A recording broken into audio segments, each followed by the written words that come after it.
this first drive, Charles? Able to have some confidence, stepping back into the pocket, move around a little bit, find open receivers, and deliver. That just means his confidence is going to continue to grow because he's getting more and more comfortable with each completed pass. Meanwhile, Lawrence's throw taken in by Chark. And inside the 20 before he's brought down. So from inside the 20, here's 1st and 10 at the 18. From the red zone now, they'll look to throw. And he's not able to get away. Sacked back at the 22. Marcus Davenport, the first rounder out of UTSA with a sack. And it's never good to take a sack. You really don't want to take one down here in this part of the field down near the red zone. Not at all, because you're already pretty much assured of a field goal. But you take a big sack, it could push you out of range, and that's why defenses get a little more aggressive in this situation. They're almost conceding the 3 points. They want to push you back and try and take you out of that. A minimal gain there on the 8th play of the drive. Just not a whole lot of room to operate there on that carry. No, not at all. They did a really nice job staying in their proper places and not allowing any lanes to open up. Now on 3rd and long, they'll look to throw. And that's going to be incomplete. The coverage too good there. The contact popped the ball free, and it's 4th down.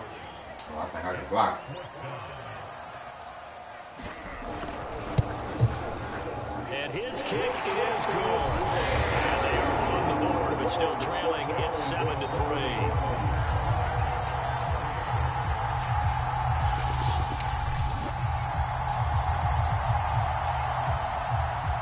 The kickoff unit is out on the field, and they will send this one away.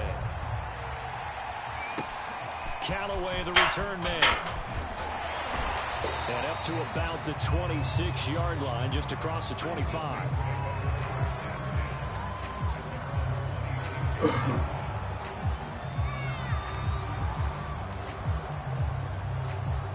The Saints offense on the field, ready to get their drive started.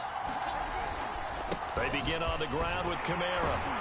And he sneaks his way forward only for a couple here. 2nd down. Certainly a nice job there by the defense rallying to the football and getting him on the ground. But I think the play gets made by the defensive front. Because if they can't get upfield, their job is to go ahead and get low, almost get into a ball sometimes, stack things up, and make it difficult for the runner to find a hole. Give him 3 on the run there. Now they're looking at a 3rd and 5.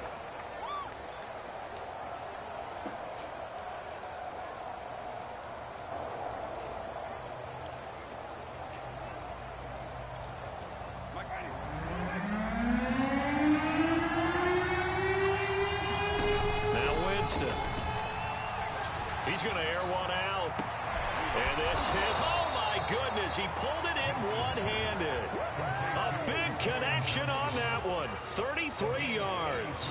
Pretty good play by both the thrower and the catcher there, Charles. 3rd down, showed a lot of trust in his receiver. And what I liked about the play was his receiver's understanding that everything wasn't on time back in the pocket. Rhythm was off a little bit. He adjusted as well and gave them a chance to complete that play. So how about that for a chain mover? They're all the way down inside the 40 now for 1st and 10. Yeah. Now a handoff. Here's Kamara. And he sneaks his way forward only for a couple here. 2nd down. Well, any lane that might have been open there was closed pretty quickly, and that was because the defensive front, they won that battle at the point of attack at the line of scrimmage. They used great leverage, held their spot, and stacked him up. And he is close to a 1st down as he's tackled at the Jaguars' 26. Give him 8 yards there. Still a few inches to go, though, as it'll be 3rd down at about the length of the football. Here's Kamara trying to run for it. And he's going to get the 1st down here as he's taken down at the 22. Just about every coach we talk to says the crowd shouldn't affect us. That shouldn't be an issue. And then the next breath they talk about taking the crowd and taking them out of the game by picking up 1st downs and keeping them at bay. I think we just saw an example of that there, didn't we? Important to do, especially early in the game like they have.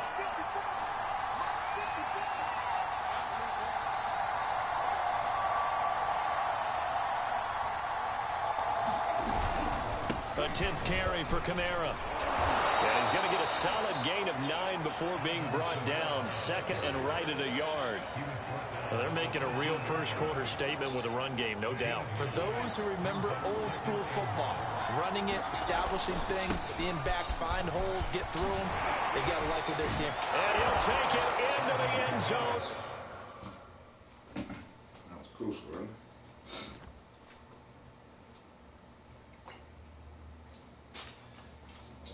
To that store. See if I can get one of them big joint rollers. You hear me?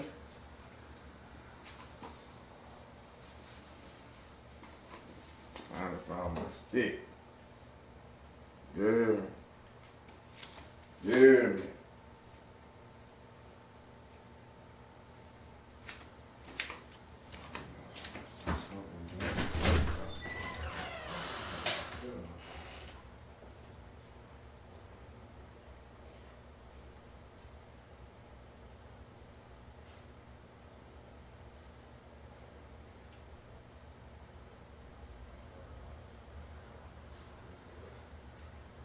You good?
increases the present law tax from 15% to 51%.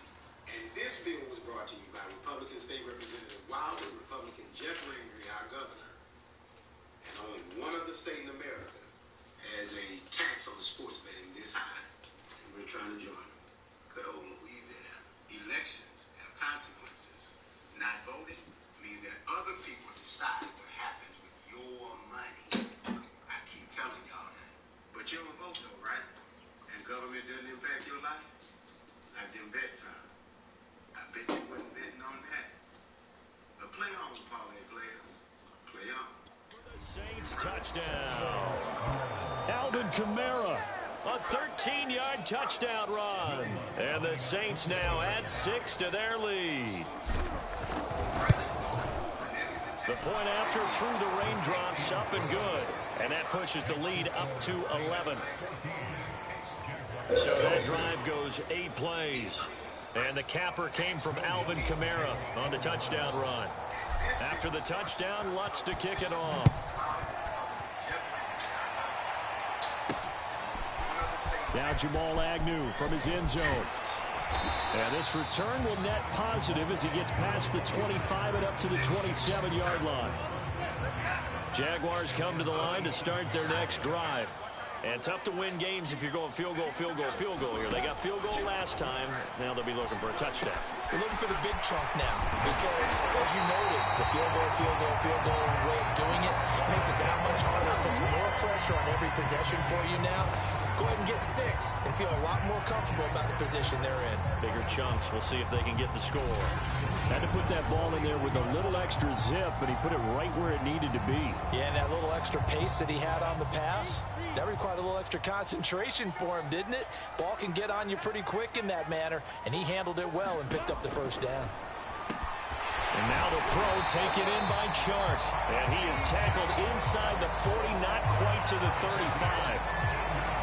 That was a nicely run slant route, and what the receiver's trying to do is make the defender think he's going upfield for a deeper route, and then breaks it off, usually after about 3 to 4 steps, and cuts towards the middle of the field. And now what he's trying to do is use his body to keep the defender away from the football and get the quarterback a really nice target.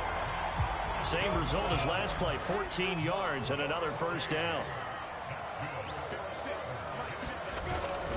On first down, it's Robinson.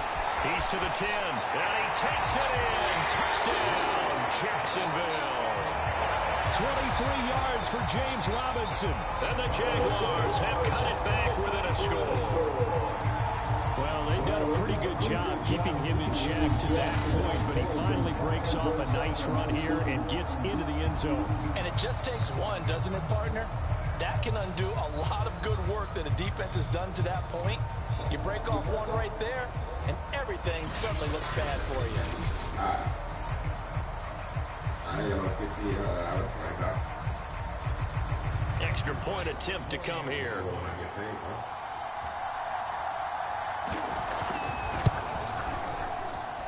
And he's got it. That cuts the lead. It's now 14-10. So that drive, 4 plays. And the finishing touch was that nice long run into the end zone. After the touchdown, Cook now to kick this one away. Callaway, the return man. And he takes this near the 25. Just a little pass there. Call it the 26. The Saints offense on the field, ready to get their drive started. They start the drive on the ground. Kamara. And they're able to get this one across the 35. 77 yards rushing for him as he's got the afternoon off to a great start. One thing's for sure, this defense has to figure out how to stop the ground game. He's eating them up here in the first quarter. It looks like they have to go to different forces, aren't they? The conventional things aren't working too well. So I remember a coach of mine saying way back when a back's having a great game, you've got to get the ball out of his hands. See how far he can run without the ball. And what he meant was takeaways, knock it loose, because maybe you can't just stop him with just regular tackling. Jameis now on first down. Flushed out right. Good move. This will be stopped about 2 yards shy of the marker. 8-yard gain, 2nd and 2. Now, that was not a bad scramble there on first down. He didn't force it, nor did he throw it away. He was able to take off, and now he made it a very manageable 2nd and short.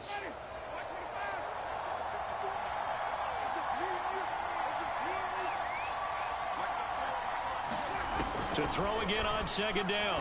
Winston. It's incomplete to Harris.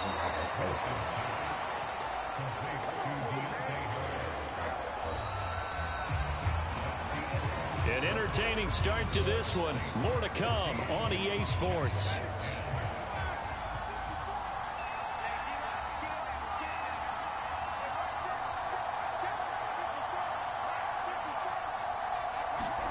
A first down throw for Winston. That one almost intercepted, but it's incomplete. Not a good throw there, and it'll be 2nd down. They've given up a few first downs on this drive, but getting the incompletion there, that should give them something to build on and maybe turn the tide. So after the incompletion on first, now 2nd and 10. Kamara. Kamara's got the first down and then some. And all the way down to the 33-yard line. We both know it's difficult, but they've made it look effortless out there. Through the air, on the ground, they've moved the ball with relative ease.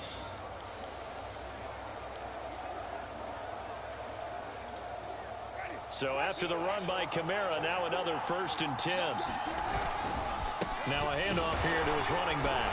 And this time he's going backwards. So after the no gain on the last attempt, here they get him behind the line. 2 yards the loss, 2nd and 12. And that's what I'd like to see out of this defense, a little fire, a little toughness. It hasn't been the best first half for them, but they did do a nice job there, forcing a loss on that play.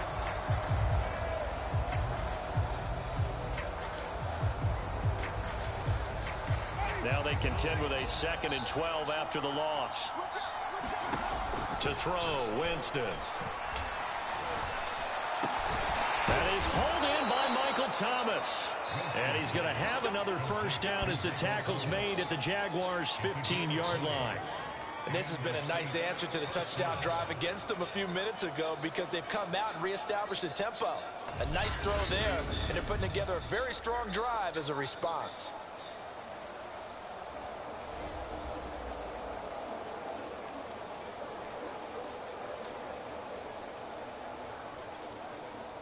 Line of scrimmage, the 15. It's 1st and 10. From the red zone now, Winston. And he's going to hook up with his big tight end. Complete. A gain of 6 there on first. Not a big window to throw. Coverage wasn't too bad there. Yeah, they had him under wraps pretty well, but somehow able to muscle his way open and catch the ball. Looking to throw again on 2nd down. Winston, and it's caught. Touchdown! Adam Troutman, a 9-yard touchdown grab. And the Saints add on to their lead. So simple math here in the first half. They've had 3 drives offensively, and they have scored every time, and they've got the lead. Well, whenever we talk about adjustments, we usually talk about an offense making adjustments, right? This is all about the defense. They've got to figure out some way, somehow to slow them down. Do they blitz a little bit more? Do they play more zone coverage? Right now, they don't know where to go because they're hitting them in every direction.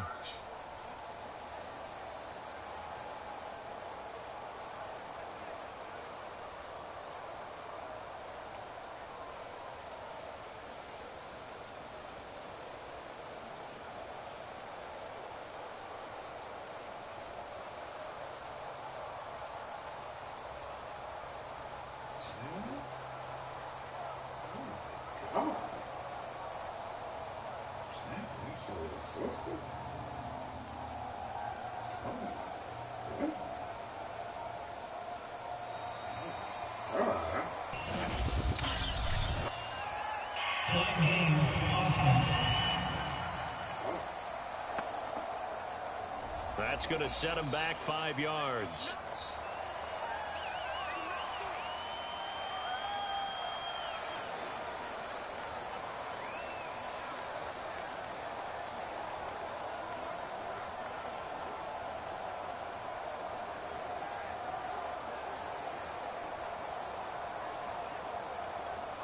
They'll try it again now after the 5-yard walk-off. It's good, and it's 21-10. That time, a 9-play drive, and it ends with a touchdown for New Orleans.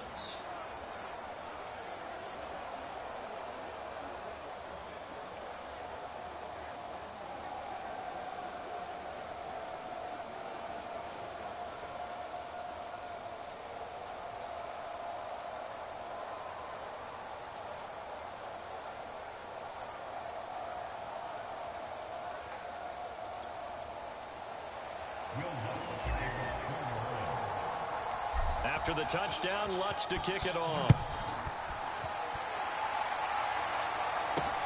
Jamal Agnew now to return it. And able to take it past the 25 and up to the 28-yard line. The Jacksonville offense set to begin their next drive. And this not an easy situation. You're down early, in the elements, you're on the road. How do you get the mojo back?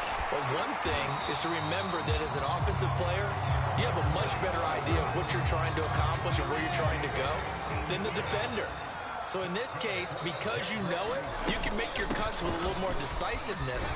Maybe a second fake, some double moves, things of that nature to go ahead and try and put some pressure on the defense. 45 yards rushing for him now, and he's carried the ball just 5 times. Back-to-back good plays have him on the move on first down. On 1st and 10, it's Etienne. And he's going to fight his way forward here for a modest gain. It's a 6-yard pickup, and it gets him to 2nd and 4. And there's a run to be happy with. Good, solid yardage. You'll take that anytime you hand the ball to a back. On 2nd down and 4, Lawrence.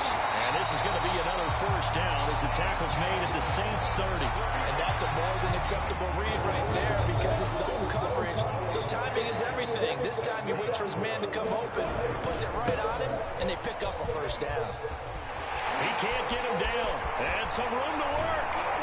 And down inside the 15, shy of the 10.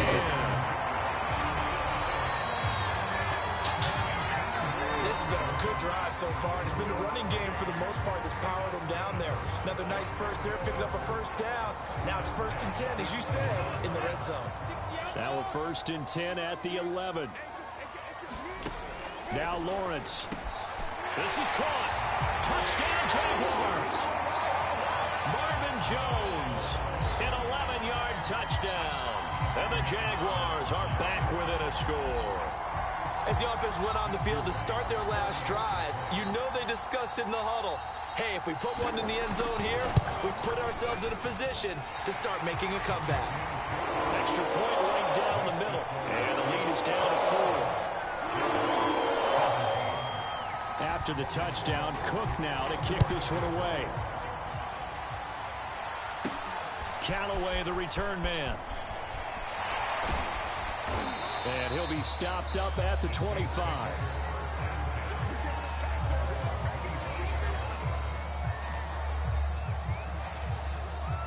The Saints offense on the field, ready to get their drive started.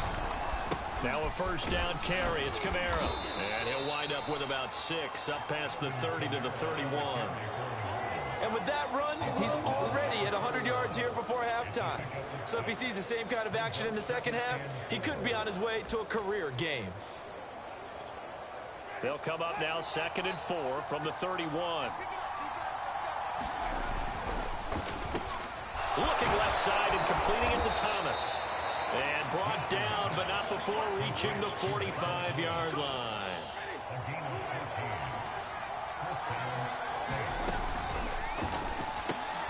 He'll get this to his tight end, Troutman. No gain there on the completion, 2nd and 10. Well, that was a simple throw and catch, but even with that completion, 0 yards gained, so they're behind schedule on down and distance. I think they were hoping to get it to him. He could make a man or two miss, but that window closed quickly.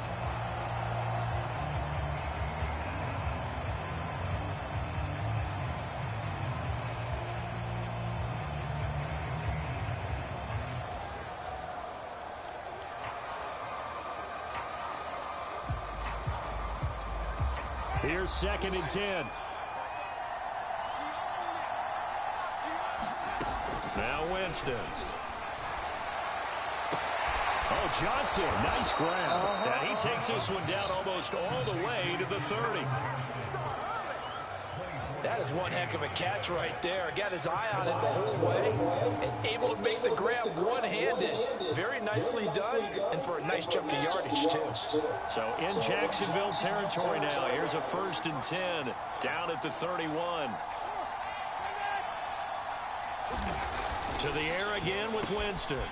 He throws and he hits the slant route to Thomas. And down inside the 15, shy of the 10. So many times in my career, I've heard coaches talk about completions are one thing. But as long as we're there at the catch and we get guys on the ground, we can live with that. But if you're going to give up 10, 12, 15 yards after the catch, then your defense is going to be in a lot of trouble. And a good physical run that time. He's going to wind up gaining 5 on that one. The first down run got 5. Here's 2nd and 5. A man who's been busy this afternoon. It's Kamara again. And he is into the end zone. Touchdown, New Orleans.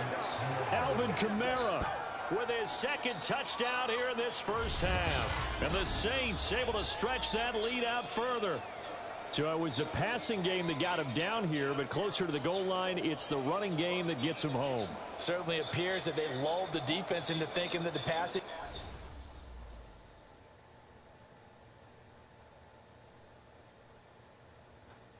game was going to be it the entire drive.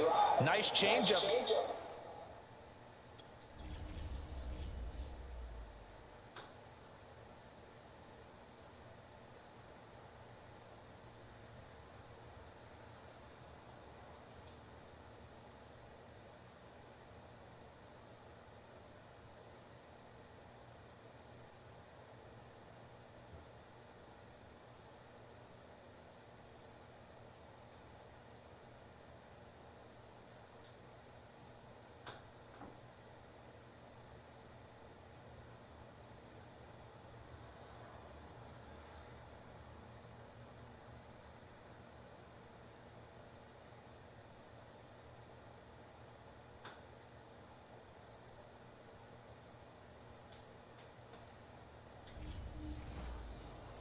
Going to the running game to get them over the goal line. Lutz to try to end the PAT. And that one pushes the lead up to 11. So the drive winds up going 75 yards in 7 plays. And the capper came from Alvin Kamara on the touchdown run. After the touchdown, Lutz to kick it off. To return, here's Agnew. And they'll get him down inside the 30 at the 27. Jaguars come to the line to start their next drive. That last drive, it was a good mix. Run, pass, defense on their toes. And what really helps out in a big way is when you're doing the run-pass mix and everything's working, that means that they're guessing wrong every time on defense. They think you're going to pass when you run and vice versa. I would continue that, and when they finally draw a bead on you, maybe you mix it up a little play action and throw the ball. And will they maintain that balance? Time to find out. Here's a throw out wide complete to his running back right side. And out across midfield down to the 45. That turned into a very well-orchestrated play right there. Going to work his way out of the backfield to the right, and after he looked it in, he found plenty of space to roam and picked up big yardage. Lawrence's throw here into the hands of Jones. Touchdown, Jaguars! Marvin Jones with his 2nd touchdown here in this first half. And the Jaguars have cut it back within a score. These two teams in this first half, it's been fun. Back and forth, back and forth. Well, it's not fun for the defensive coordinators, but offensive coordinators are enjoying it. Yeah, they're having streaks here, aren't they? Being able to put scores together and really bunch them up, and we have a tight game here. You know, we often talk about having the right shoes for the right turf. Today is track shoes. That's what we've seen with these offenses. Yeah, it's been an absolute track meet so far. Fun to watch. Point after, right down the middle. And the lead is it's down to 4.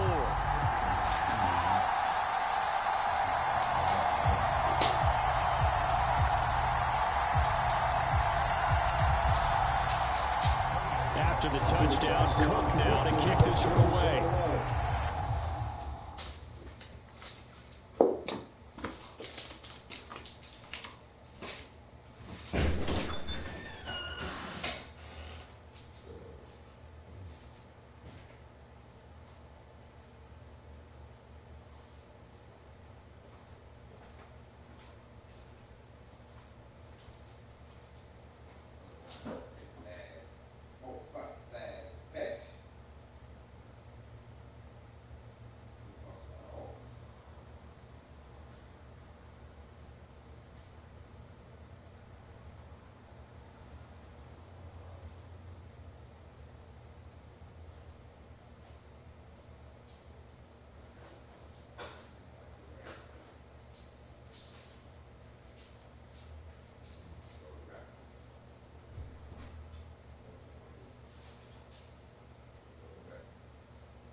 Big time, man.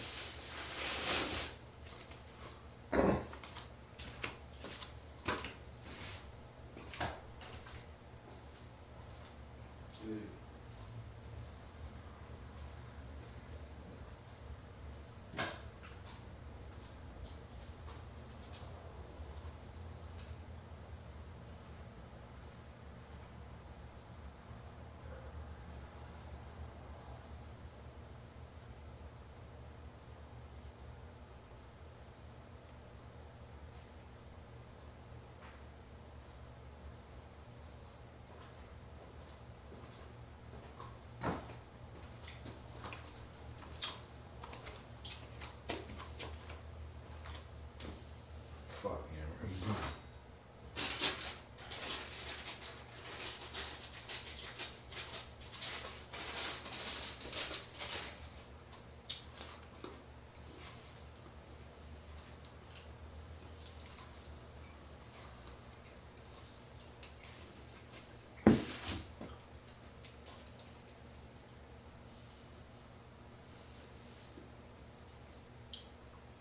I'm gonna lose your ass.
Callaway, the return man. And able to get this out to the 25.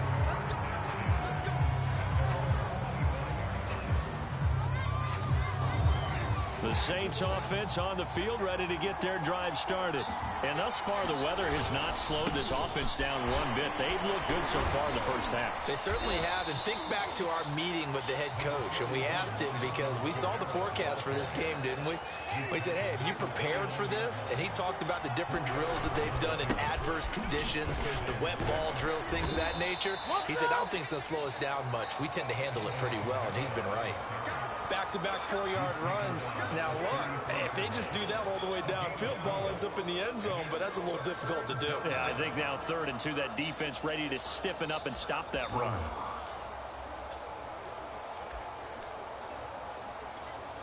The Saints on 3rd down. They've been okay, 2 for 3 thus far. This time they face a 3rd and 2. And they'll let their fullback try and push the pile. And he will have first down yardage as he's brought down at the 41. Football's such a game of tendencies, down and distance, and on 3rd and inches, 3rd and 1, you're thinking, man, the fullback's probably going to get the ball. But when you get to 3rd and 2, most of the time that's either the running back or a pass play. So that's a nice tendency breaker by the offensive team there. Hand it to their big guy to pick up a first down.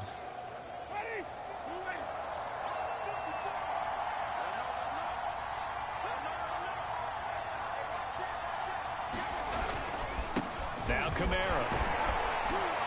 And he'll be taken down, but not before he works it past the 50. 132 yards rushing for him as he has been tough to stop here this first half. Partner, in our years together, we've never really run into a player that's admitted a doubt or a lack of confidence, right?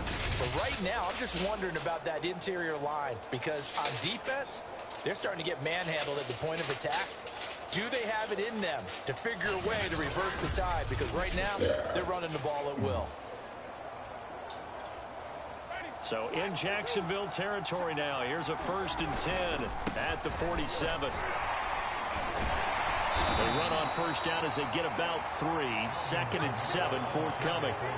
This drive is pretty clear. Almost feels like old school fundamentals, doesn't it? Want to impose their will on the defense. What's that, 5 straight runs? Yeah, 5 straight carries to start this drive. And like you said, the way it's working, they may just stick with it. The last run got 3. Now here's 2nd and 7.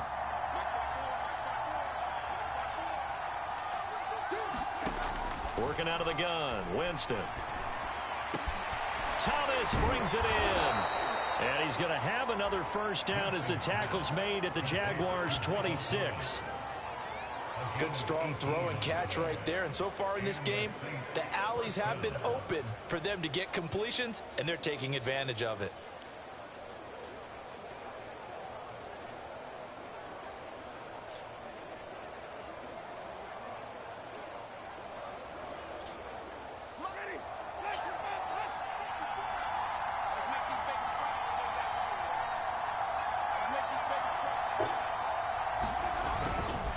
Running with Kamara. And some strong running. And he showed off the athletic juke. Good little gain there. Not a whole lot of real estate, but a nice carry. It'll be a pickup of 10 yards. And that'll make it 2nd and a foot or so. All right, yeah.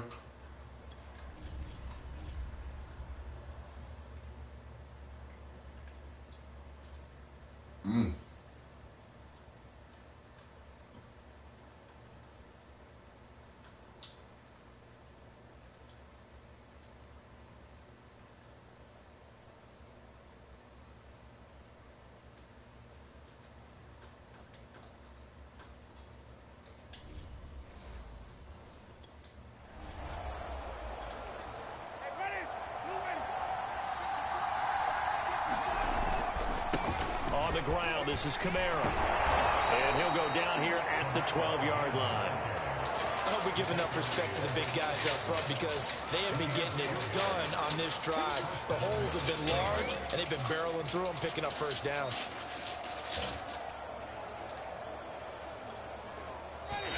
And we've hit the 2-minute mark in this first half of action.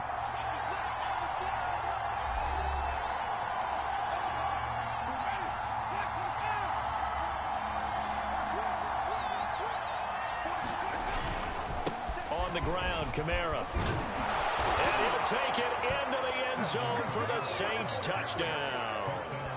Alvin Kamara on his way to a monster game. 3 first-half touchdowns. And the Saints now add 6 to their lead. Lutz will look to add the extra point.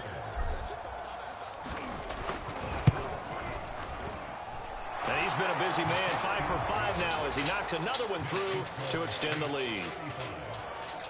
So a nice drive put together there. They go 75 yards in 9 plays. And the capper came from Alvin Kamara on the touchdown run. After the touchdown, Lutz to kick it off. To return, here's Agnew. And a decent return out to the 27-yard line. The Jacksonville offense set to begin their next drive. I guess they have to feel a little gratified to at least get on the board last time, but still work to do. No doubt about it. I wonder now if they're going to try to increase the urgency a little bit, maybe pump up the pace, maybe go 2 minutes. Who knows? Let's see what they decide to do. He's going to drop this underneath for Robinson. And a 5-yard gain gets him to the 42. Now the Jags are moving quickly in the hurry-up. Now this one complete downfield on the left side. And this is going to be another first down as the tackle's made at the Saints 37. And as a quarterback, you always want to exploit gaps in the defense, and he finds one here. Crossing route, working from right to left across the field. And once you get defenders going in the wrong direction, it is awfully hard for them to pivot back, and you end up getting the first down. A 1st and 10 here, and you know, if they could just get 3 out of this, something about whittling it to a 1-score game at half that might provide a psychological boost. Looking left side, and he's got a man. That's Arnold. Now the Jags will use the second of their timeouts as they get the stoppage with a little over 50 seconds to go in the first half. So from inside the 20, here's 1st and 10 at the 18. From the red zone now, they'll look to throw. His throw caught right around the 6. And the Jaguars are going to have a 1st and goal as the tackle is made at about the 5. 1st and goal, and they got to be thinking a chance to get right back into this football game. Now here's a look for the end zone, but that one's going to wind up incomplete. I think he's got to be careful not to force anything into coverage right there. There weren't really any throwing lanes, but the best part for him, he's got 2nd and 3rd down to fall back on. And down he goes. Pressure gets him back at the 14. Now a timeout. 7 seconds left in the first half.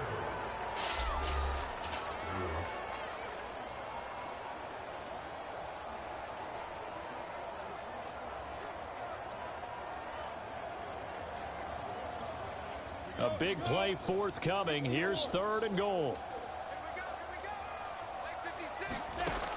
Now Lawrence to throw. And that is incomplete. 2 seconds left on the clock. Great defense there on 3rd and goal. They took away everything. Forced him to fire that one to the sideline where no one could get it. And his kick is indeed good.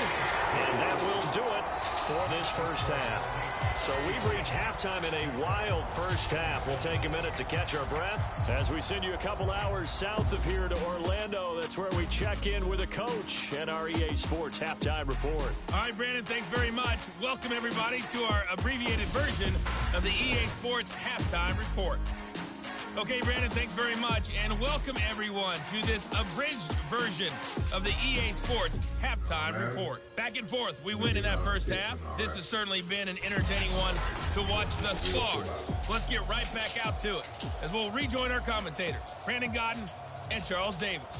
Okay, Coach, appreciate it. A 1-touchdown game here as we get set to resume play in the second half.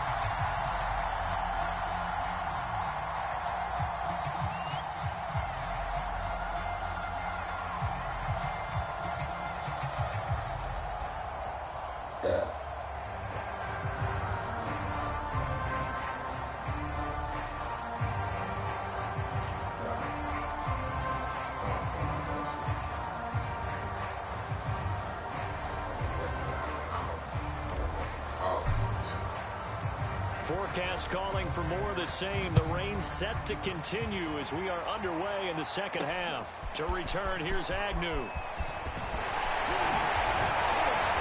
Solid return, pretty good field position. They'll start at the 32.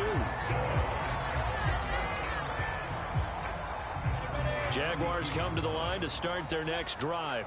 And, Charles, they trail here, though not really the fault of this offense. No, they certainly did their part in the first half. But when you're in a shootout like this, you definitely want your defense to play better, but you know that's out of your control. All you can do, keep putting points on the scoreboard and keep giving your defense opportunities to make stops. A lot of times it's that first read that you have. Maybe you get it in.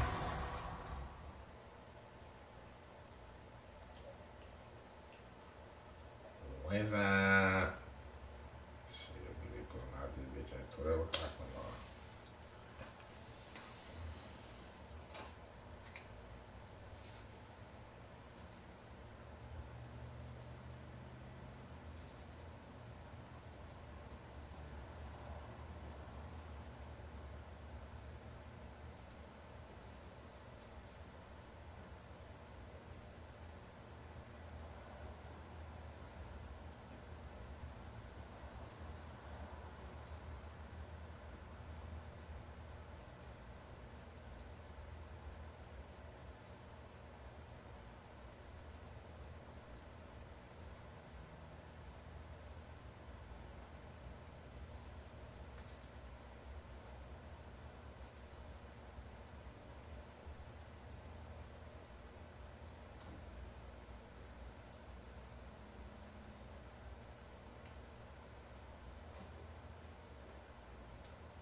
Shit gonna take about 15 minutes. Can you tell?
He locked in on his target, but he was covered quite well, and that one's incomplete.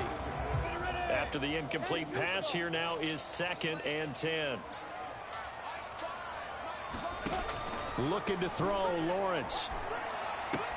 Finds the open target, Arnold. And he goes out right around the 39. They get 7 out of that, so they're left with a 3rd and 3.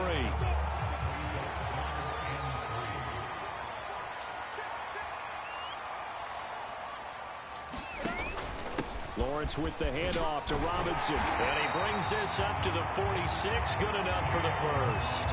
71 yards for him on the ground now, as he has been terrific here this afternoon. On 3rd down, that's a good job of situational football and understanding where the first down marker was and getting there. I'll tell you, far from ideal conditions to play in, but neither offense has had much trouble. Plenty of points to go around. 1st and 10. Stays on his feet. And down he goes at the 49, a 3-yard pickup. Give credit to the defense for stringing that play out, and they gave up no cutback angle. You know he was trying to dart through. No place for him to go. A nice job there, only giving up a 3-yard gain.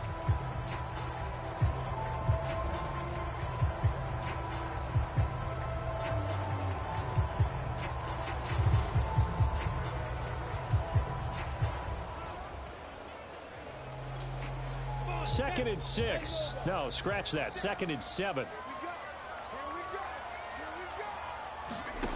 Here's Lawrence to throw. And that'll fall incomplete. He was hit just as he let that go. And now it's 3rd down.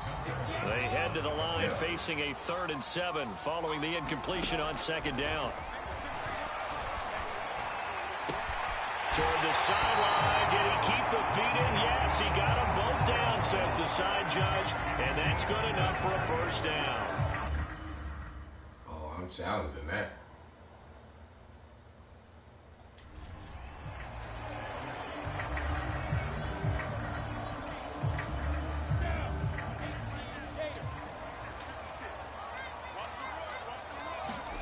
A play fake for Robinson. Now Lawrence.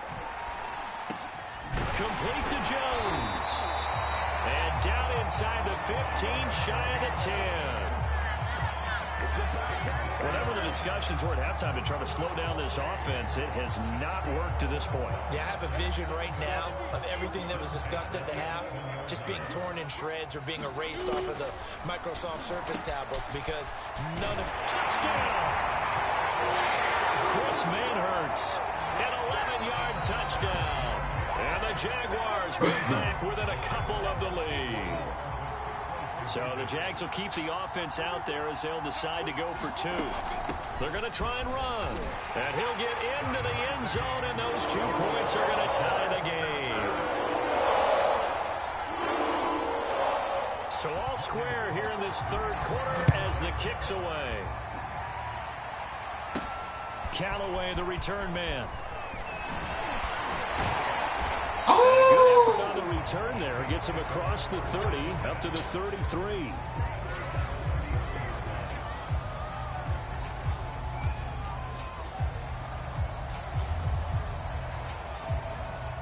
The Saints offense on the field, ready to get their drive started. 1st down, Winston. And that nearly their first pick of the game, but it falls down to the ground, incomplete. Finally, a good play there defensively on the deep ball. The secondary has had its struggles this entire game. Offensively, they've had their way with them. To throw again on 2nd down, Winston. And this is caught. I think he got that with one hand. Touchdown, New Orleans. Alvin Kamara, 67 yards. And the Saints on just 2 plays have taken the lead. Well, that's a heck of a response to regain the lead after we had seen the touchdown to tie the game. I would say what we just saw there was a great amount of poise, because typically when teams tie the game up, it's a little bit of a, how would you say, you kind of take a step back and have to get yourself regrouped. They regrouped in a hurry, didn't they? They attacked back after they'd been tied. And in a big way, that was a statement-long touchdown. Lutz to try to add the PAT. And they will take a 7-point lead now. The long touchdown pass gets them 6 on a very, very tidy 2-play drive that time. I don't want that to be back to TJ on Tiffany. She didn't land with and let me soak that. After the touchdown, Lutz to kick it off. To return, here's Agnew. And good starting field position. He'll get this one all the way up to about the 35-yard line.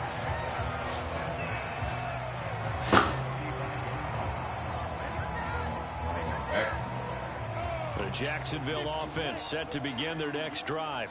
And the points, they have come fast and furious in this quarter. You really don't want to be on the defensive side of the ball right now, do you? Because you're either thinking... And he will not make it back to the line of scrimmage as he's going to be taken down. Demario Davis coming in for the sack that time. And for the defense, their 3rd sack of the game. That number tells you that they're starting to put it together with their defensive game plan. They're starting to feel pretty good about what the offense is doing, bringing the pressure at the right time, and putting the quarterback on the ground. To try again after the sack, Lawrence shreds him with a stiff arm. And he'll be taken down, but not before he gets into enemy territory. I'll tell you what, a lot of those mid-range throws have been available because sometimes teams get too concerned about the deep ball and they leave too much space in front of them, and these guys have been taking advantage so far. Now this one over the middle into the hands of his tight end, complete. And past the 35, he'll be dropped a yard or two shy of the 30. 18 yards on each of the last 2 plays, and they're picking up big chunks now. They'll run on first down. It's Robinson, and this time they were ready for him as they'll stop him right at the line of scrimmage. 2 yards the loss, 2nd and 12. Sometimes you just sit back and marvel at what he can do defensively. Speed, strength, quickness, he's the whole package. And that package just wrapped up the runner for a loss.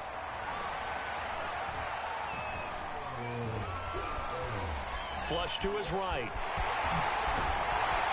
And he's got this down almost to the 20 before he's dropped. As a rookie quarterback, that's exactly how you endear yourself to your teammates. Give it up for the cause. It's also how you end up on the training table, too. Yeah, it's a catch-22. Coach doesn't like it. Teammates love it. Where do you fall on it? Well, I fall on wanting to endear yourself to your teammates, but pick your spots. Be smart about it. They need you for the full season. And the rookie's going to learn as he goes. And now they'll throw it with Lawrence. He finds his man, complete. It's Arnold. 6 yards is the pickup, and that'll lead to a 3rd down. Completion was given up, but that's why you play zone defense, so that you can have people around the ball when it's caught, and you don't give up much run after the catch.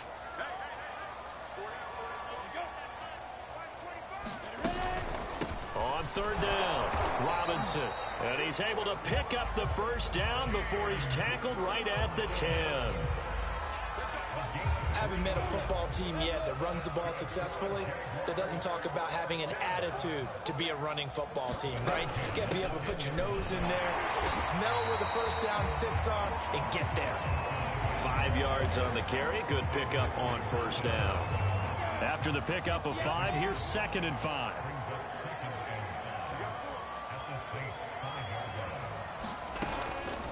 They'll run here with Robinson. And he's dropped just before the line to gain. 4-yard pickup leaves him with 3rd and 1. So where'd all that running room that he had in the first half go? Because it looks like it's drying up a little bit here. Someone made some adjustments, it appears, at least on this drive.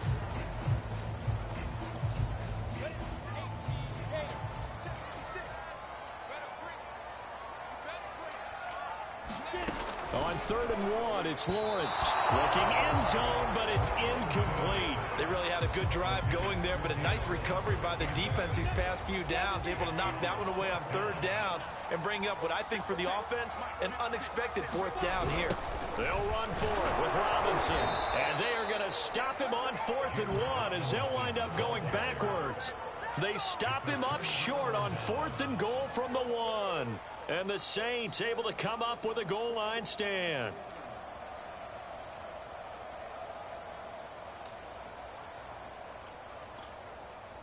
The Saints offense on the field ready to get their drive started.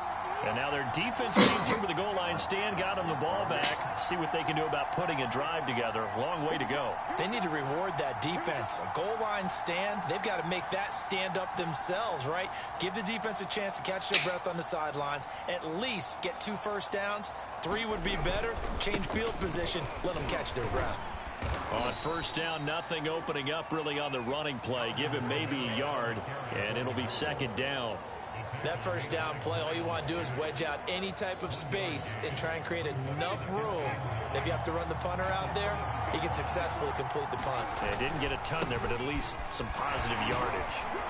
And a nice job to break free of 1 tackle, but it slowed his momentum somewhat, and he's taken down right after. Call it a gain of 5 that time, and they'll be left with a 3rd and about 4. Well, you certainly have to give a little credit here because they're playing this game now at their pace. This is ball control football, sustained runs, taking their time and making it work. Call it a gain of 3, and it'll bring up 4th down. Came up about a yard short, but I can't help it, Brandon. I love it when the big guy gets the football and he tries to battle his way forward. There's something about those guys carrying the ball and watching people trying to stop them. That's just great theater. And how about this one now? In their own territory, a gutsy call. They're going to go for this on 4th and a yard. And he's going to get the 1st down here as he's taken down at the 22. I don't care what he's listed in the program. Fullback, running back, tailback, it doesn't matter. He ran that play like a fullback. Just like the old days when we saw the fullback dive. How about him picking that one up? Only needed a yard on 4th down. That's what he's there for, right? Exactly. Line him up, short yardage situation, and say, here it is, big man. Go get it.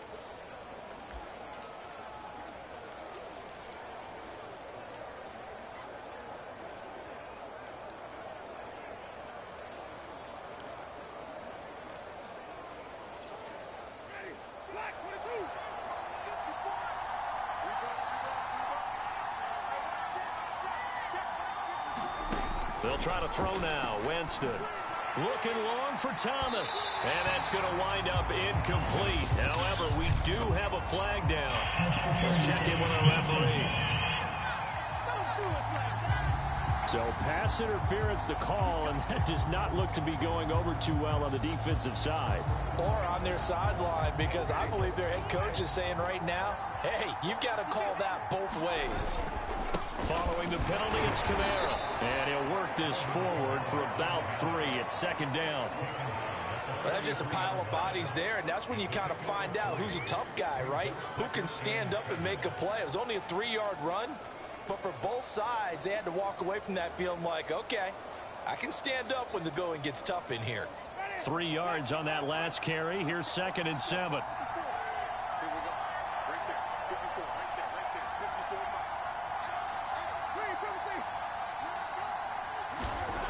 Throwing, Winston. Over the middle, into the hands of Michael Thomas.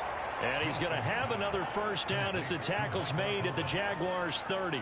This offensive game plan has just been sensational. I mean, when... That was beautiful. I saw that boy stood up and just stood up in that pocket strong. Look at that. Look at Winston. He ain't drop back. Right there. Stats right up.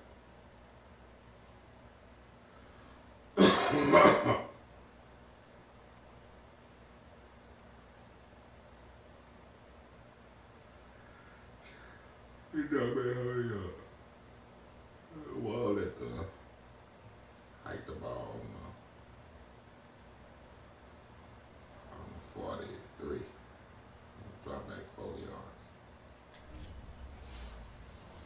You think about all the different ways they've gotten their receivers open so far, it's really been impressive. Scheme, design, execution. Winston to give. It's Kamara. He'll be stopped short of the 25. The nice move couldn't free him. Call it a gain of 4 on first, and that'll make it second down. I feel like I could see what he was thinking on that carry. Wanted to follow that big tackle through the hole. Ended up only getting 4 yards on the carry. I think he had designs on that one being bigger. And he is close to a first down as he's tackled at the Jaguars' 20-yard line. Looks to me like maybe there's a little attrition setting in with this drive. Because when you see that type of a run, I get the feeling the defense getting a little bit tired. And that's the last thing they need, especially when they look up at the scoreboard. On third down, here's Kamara. And he is into the end zone. Touchdown, New Orleans. Alvin Kamara taking it in from the 20. And the Saints go coast to coast and finish the drive off with 6 points.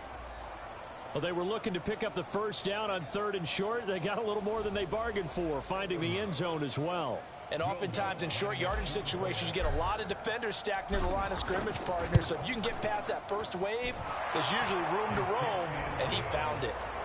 Lutz good on the extra point, and the lead now up to 14.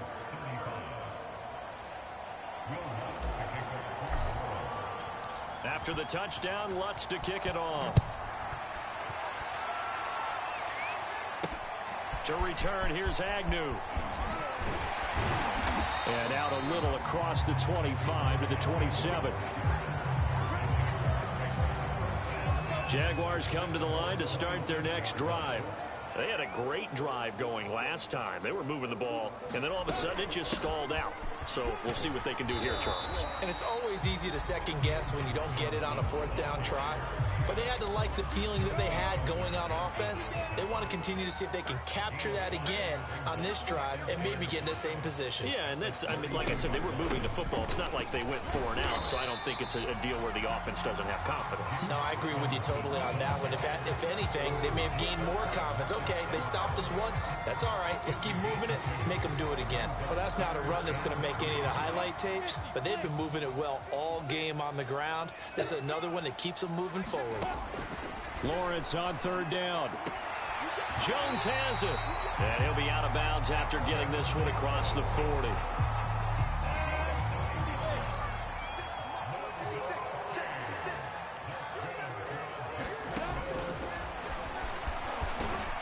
And he's going to bull his way forward to the 48. It'll be a pickup of 5 on the keeper. It's 2nd down. Brandon, all things considered, they have to feel pretty good about getting that type of a gain, considering the blitz that they just had against them. From just shy of midfield, Lawrence. That is incomplete. Anytime a ball's thrown in the middle of the field and it's popped up in the air, I expect someone to catch.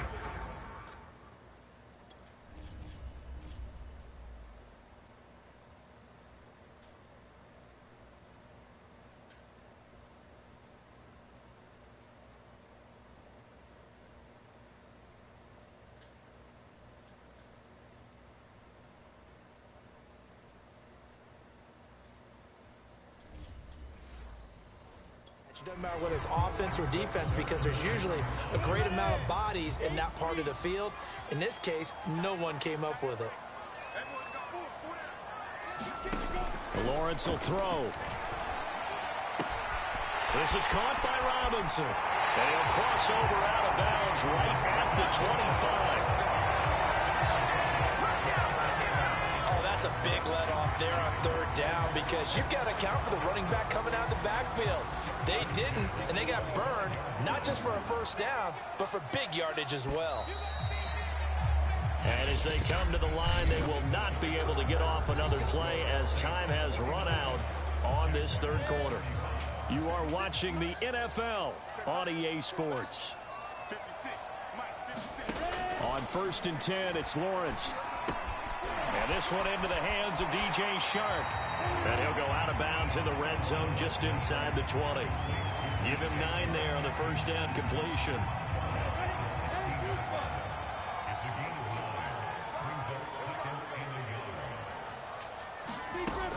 On 2nd down now, it's Robinson. And he stopped immediately there.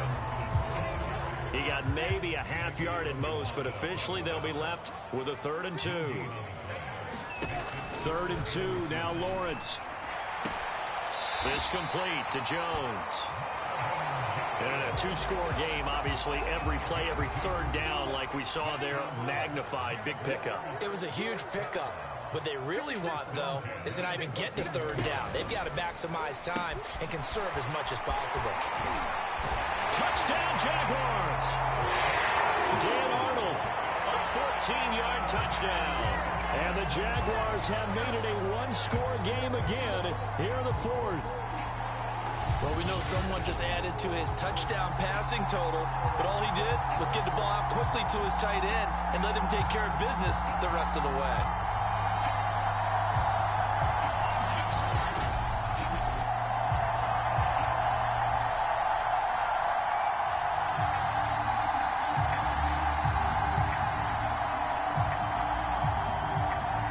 Point after try forthcoming.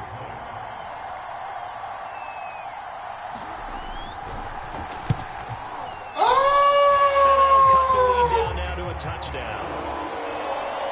A 10-play drive that time, and it results in a touchdown for Jacksonville. After the touchdown, Cook now to kick this one away. Callaway, the return man. And they'll get him down inside the 30 at the 27.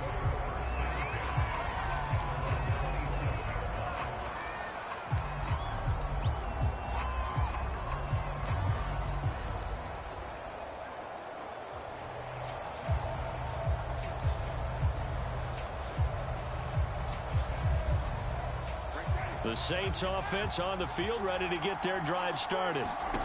Winston now to throw on 1st down. Oh, he took that in one-handed. What a grab. Tell you what, he's been able to put the ball in some tight spots all game long. That throw, no different. Yeah, a lot of people would call it a gutsy type of a throw. I think he looks at it as, I can do it, so it's not that big of a deal to me, and I'm going to keep firing. On 1st and 10, Winston. And that'll be incomplete. We do have a penalty flag down, however. Let's see what that's about.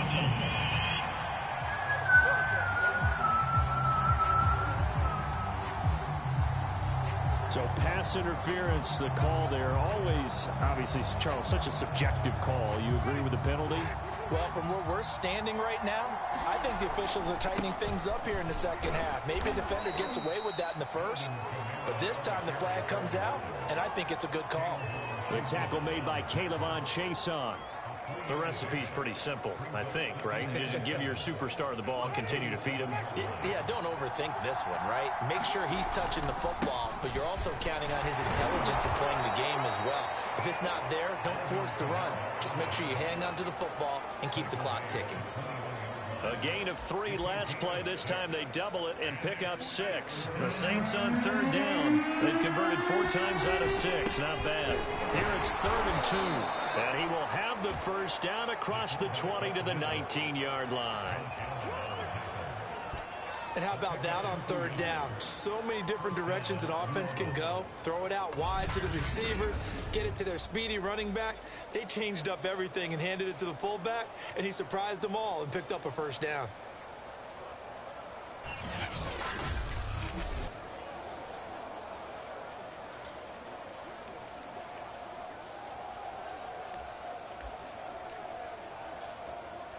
So here's a 1st and 10 now, down inside the 20.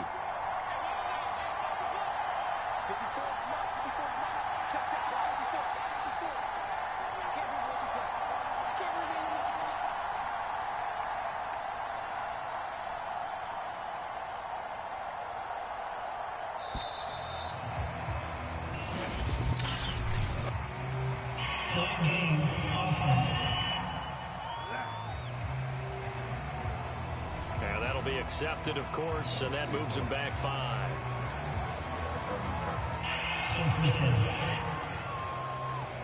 Now they need 15 yards on this series after the delay of game. 1st and 15. A give. This is Kamara. Fights off the defender. And he's going to take this down to about the 17. He wipes out the penalty yardage with a good run to get it back to 2nd and 7. If you can keep getting gains like that, Charles, with the lead here in the fourth quarter, I mean, keep running it, right? No doubt about it, but what the offense coordinator has to do is understand. They're going to continue to stack the line of scrimmage. What runs do you have in your arsenal that'll work against a stacked box and continue to move the ball? Give him 3 on the run there. Now they're looking at a 3rd and about 5.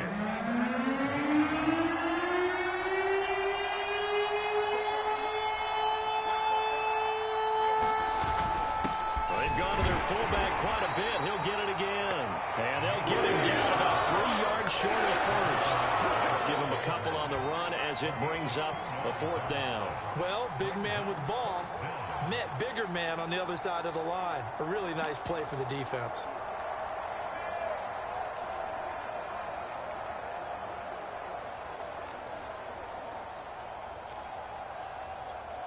So on 4th down, out trots the kicker in a big spot here.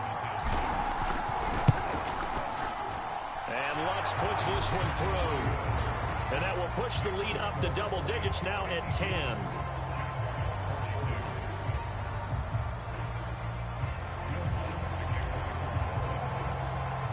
Following the made field goal, Lutz to kick it away. From his end zone, here comes Agnew. And they'll get him down right at the 25-yard line, so the same result, and he opted for the touchback. The Jacksonville offense set to begin their next drive.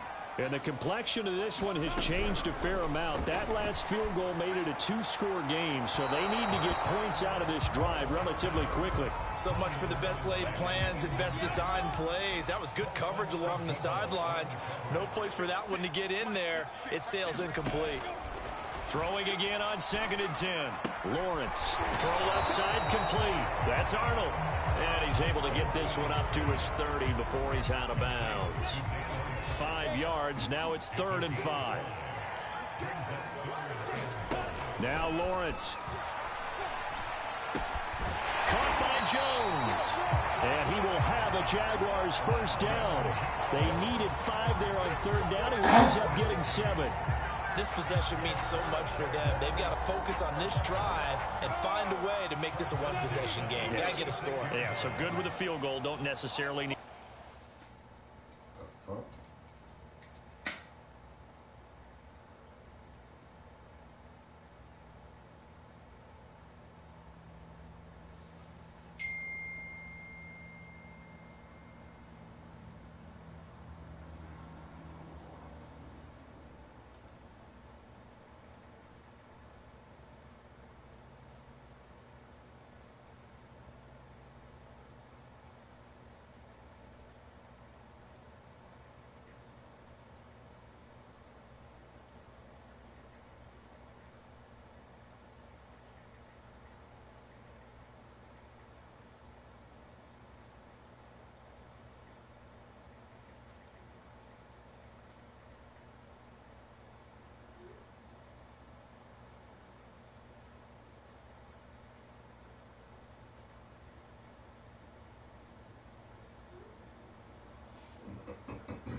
Touchdown.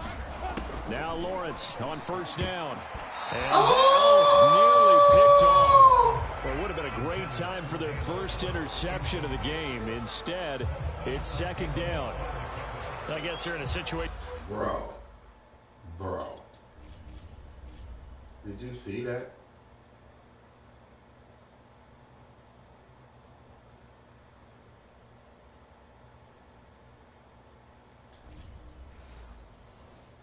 Now 4th quarter where they're forced to take some chances, but I don't know that that was the type of a chance you want to take. And that one could very easily have been intercepted. And if it does get picked off, that could possibly seal this one. Now a nice throw here right side. He hauls it in, and he'll be stopped right at midfield. All right, this is the time of the game where they're down a couple of scores. And they've really got to get some yards in chunks. And they know the defense doesn't want to give those up, but they've got to find a way to take them anyway. Now the question is, can they string a few of those together? From midfield now, Lawrence. And that one off off the mark, behind him, incomplete. From the snap, he certainly looked like he knew where he wanted to go with the ball, but surprise, that guy was covered. So that took his attention elsewhere to no avail. So now 2nd and 10 after the incompletion on first down. Here's Lawrence.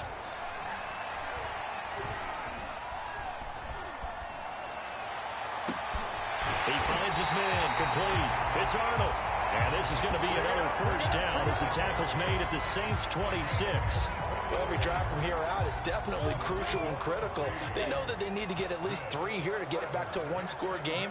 But I can't imagine that in their huddle that they're thinking at all about getting a field goal. They want to get into the end zone and then try and get the ball back again.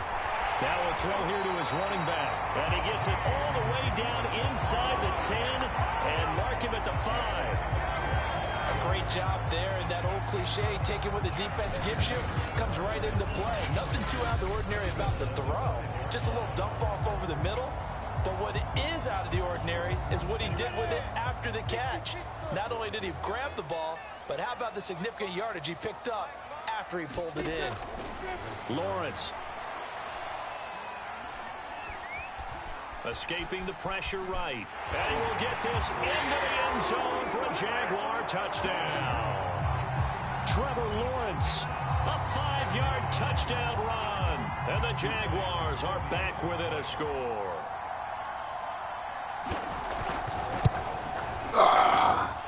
The extra point splits the uprights. And now things get a bit more interesting here in this 4th quarter.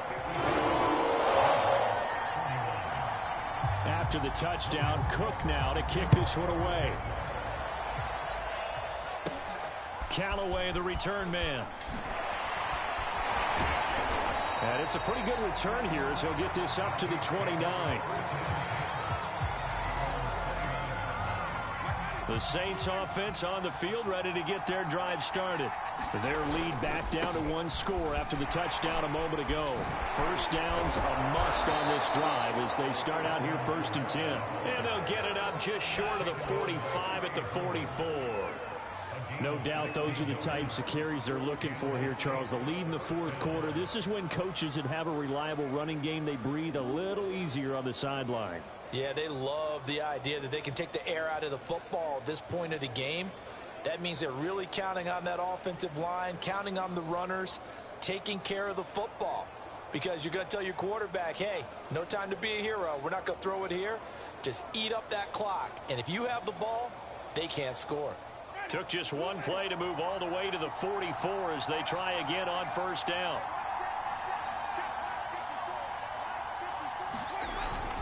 They'll run. This is Kamara. And he'll be taken down just shy of midfield. Give him 5 on the carry there, and it'll be 2nd down. And I'm guessing you'd say this is kind of the key here. Grind out some yardage, work on that clock, see if you can continue to tick it down. Definitely. You want to bleed things out at this point, right? Continue to possess the football, gain some yardage, and put the onus on the defense. If you have to use timeouts, what are they going to do to stop you? You're taking charge.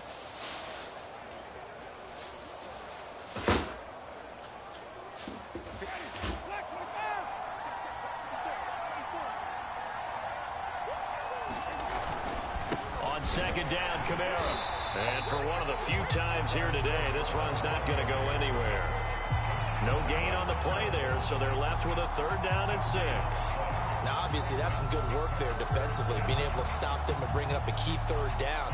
But if you're on the offensive side of the ball, there's an opportunity, because I know what defensive guys are thinking right now. Just stop them, get to the ball. That means it might not be sound defensively. There could be some opportunities. And you said key 3rd down. Highlight that word. Put it in bold. Here we go. And they'll work this down to the 40-yard line. Tackled there.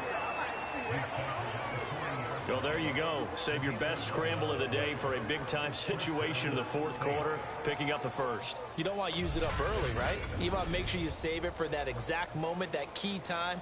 And that's what he did, although you and I both know it wasn't planned that way. But what a nice job using his eyes, scanning the field, and realizing when it was time to exit the pocket and go.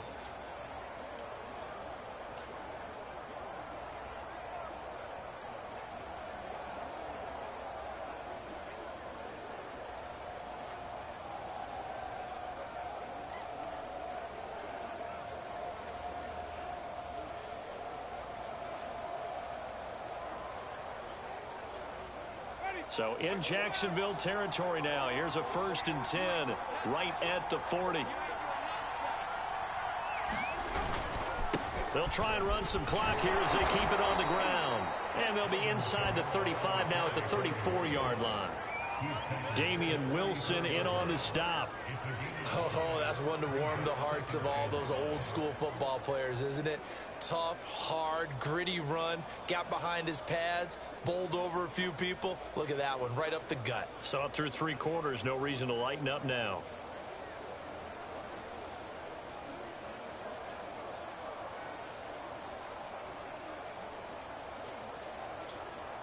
Second down and 5.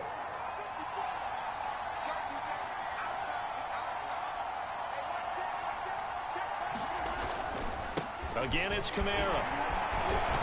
And brought down, but not before they're inside the 25.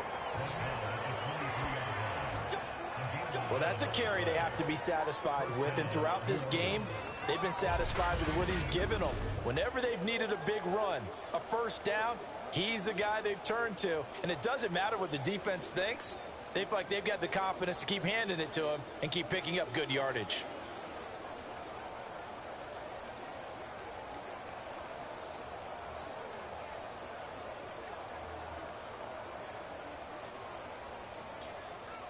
All runs on this drive so far. It's 1st and 10.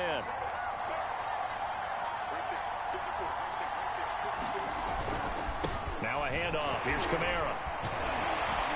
And he'll get about 5 here as he'll take this down inside the 20-yard line. Able to stay in bounds, and the clock keeps rolling. And this defense right now backed up in the red zone. Another touchdown, it's over. They've got to stand tall quickly. Been in this spot before. Now there's a little bit of desperation creeping in. And all you're doing when you're talking to your defensive teammates is, first guy there, hold him up. Second, third guy in, rake at the football. Get it out. We've got to create a turnover because one more score, and this game's over.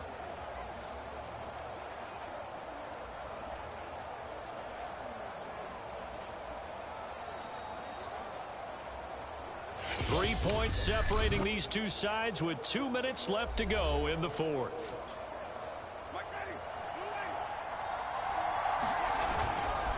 Kamara. And he's brought down just outside of the 10 at the 11. And now right out of the 2-minute break, we'll get a timeout used defensively with 1:56 to go. And not totally home free yet, but it's looking good as they come up 1st and 10. And he'll give it here to his running back. Showed off the toughness, but still corralled shy of the 5 at the 6. And now with 1:52 to go, we get another pause in the action. A timeout here defensively. Now 2nd and 5. Snap will come from the 6.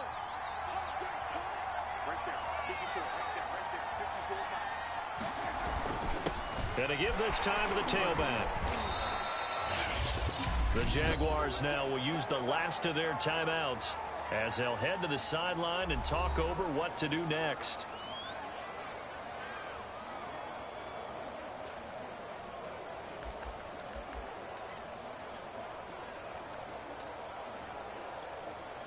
The heavy set out there. 3 tight ends in the formation for 3rd and 3.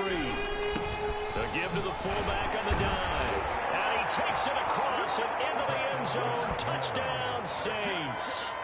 A great play there. His 2nd touchdown of the afternoon. And the Saints add on to their lead. Well, that was absolutely ideal for them, wasn't it? Trying to salt this game away. I think one of my kids just graduated in the amount of time they had the football. That was absolutely impressive. Everybody wants those salt away the game drives. What makes them successful? Well, when you're able to mix run pass, when you're able to control the football and stay ahead of the chains, I'm using every cliche I know, but that's how you get it done because you're not taking negative plays, and that way you're able to run what you want to run when you get a chance to call it. Lutz with the extra point, and his guys will take a 10-point lead. So that one a long 11-play drive, and it results in a 4-yard touchdown run.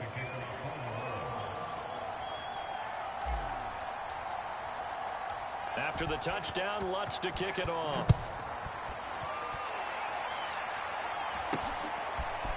From his end zone, here comes Agnew. And ultimately, he stopped right where he would have been if he had simply gone down to a knee at the 25.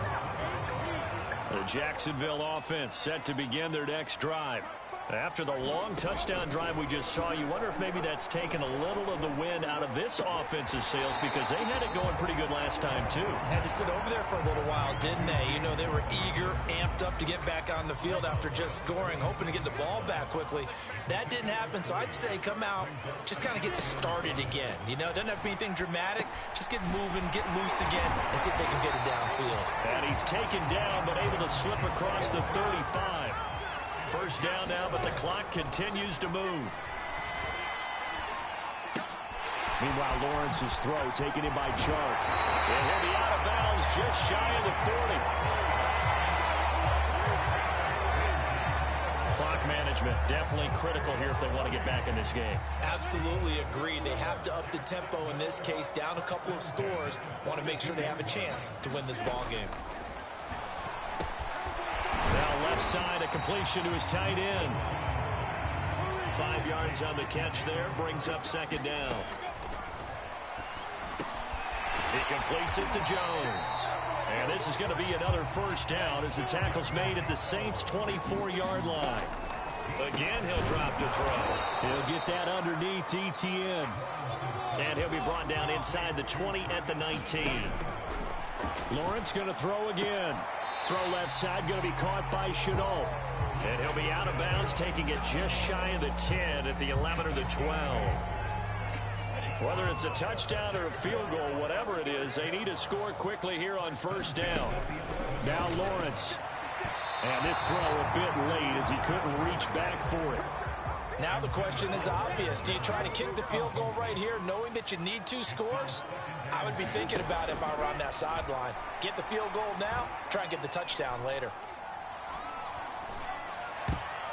A second down throw for the end zone, but it's incomplete. Not only did he have a chance to scan the field there, it felt like he had a chance to scan it twice. The protection was that good. Unfortunately for him, the coverage downfield, equally good. Meanwhile, on third down, they take a shot at the end zone, but it's incomplete. And let's face it, this defense has had its share of struggles all game long, and they know that they can put it all behind them if they defend well here in the 2-minute drill. Excellent coverage right there to force the incompletion. And this is caught, so it's a late touchdown, but maybe too late. Still a little time left on the clock, however. Problem for them, they needed that score with a little more time left on the clock. I think just too little, too late now. I would agree with that, and we're programmed never to say never. But in this case, we're asking a lot for them to even think they have a chance.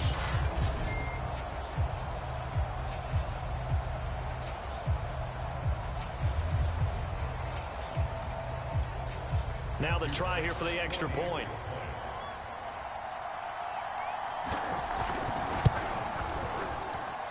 And the lead is down to a field goal now. A pretty long drive that time. 11 plays all told. And it culminates in a Jags touchdown.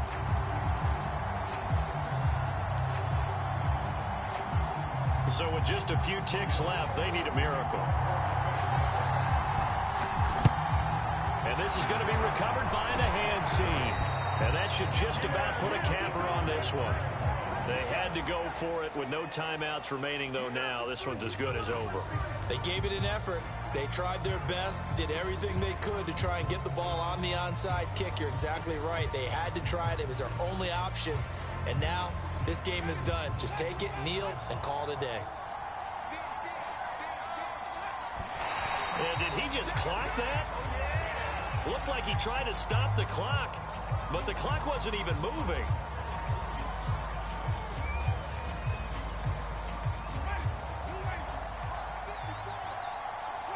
Winston goes ahead, takes the knee, and that should be all she wrote. Well, Charles, it's one thing to win. It's another thing to win and put up the amount of points that they did. Boy, were they clicking on offense. They can't help but feel great about themselves, can they? I mean, what a game to put up that number of points, continually feeling like they're moving the ball and things are working and clicking. They think that they can bottle this and carry it with them. And as an offensive coordinator, you just don't think you can do anything wrong. Whatever you call, run, pass, it's all going to work. That's called being in the zone.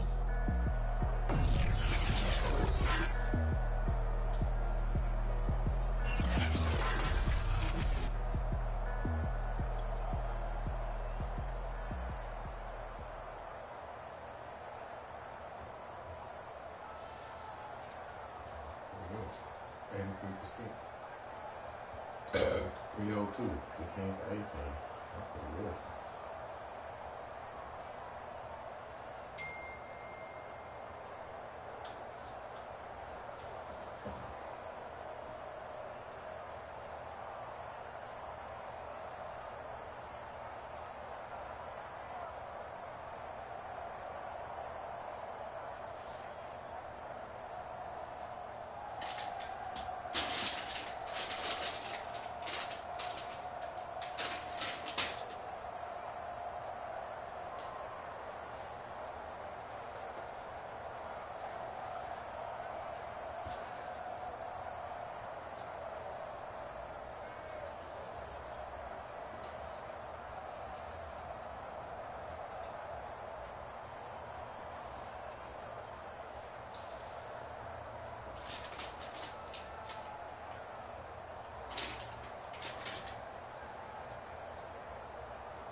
No, man.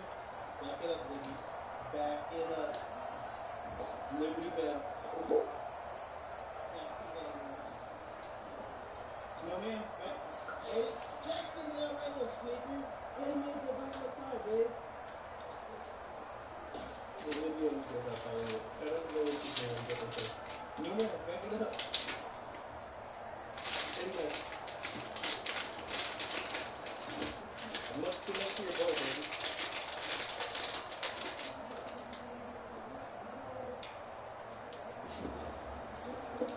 My babies.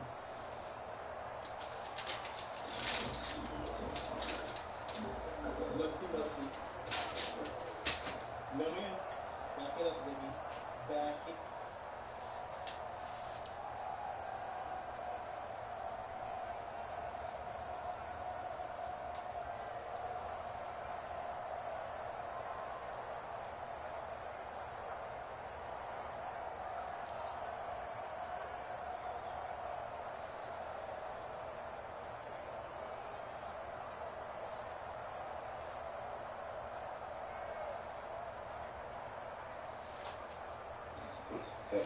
So the other day I saw this video by this famous heart surgeon saying how incredible olive oil is for you. So I just came home and it comes to my wife to eat all of you. So I said, a spoonful of olive oil a day, this I can do. It's been a month since I started, and I literally feel no different. I still have the joint discomfort, the brain fog, and the dad bod.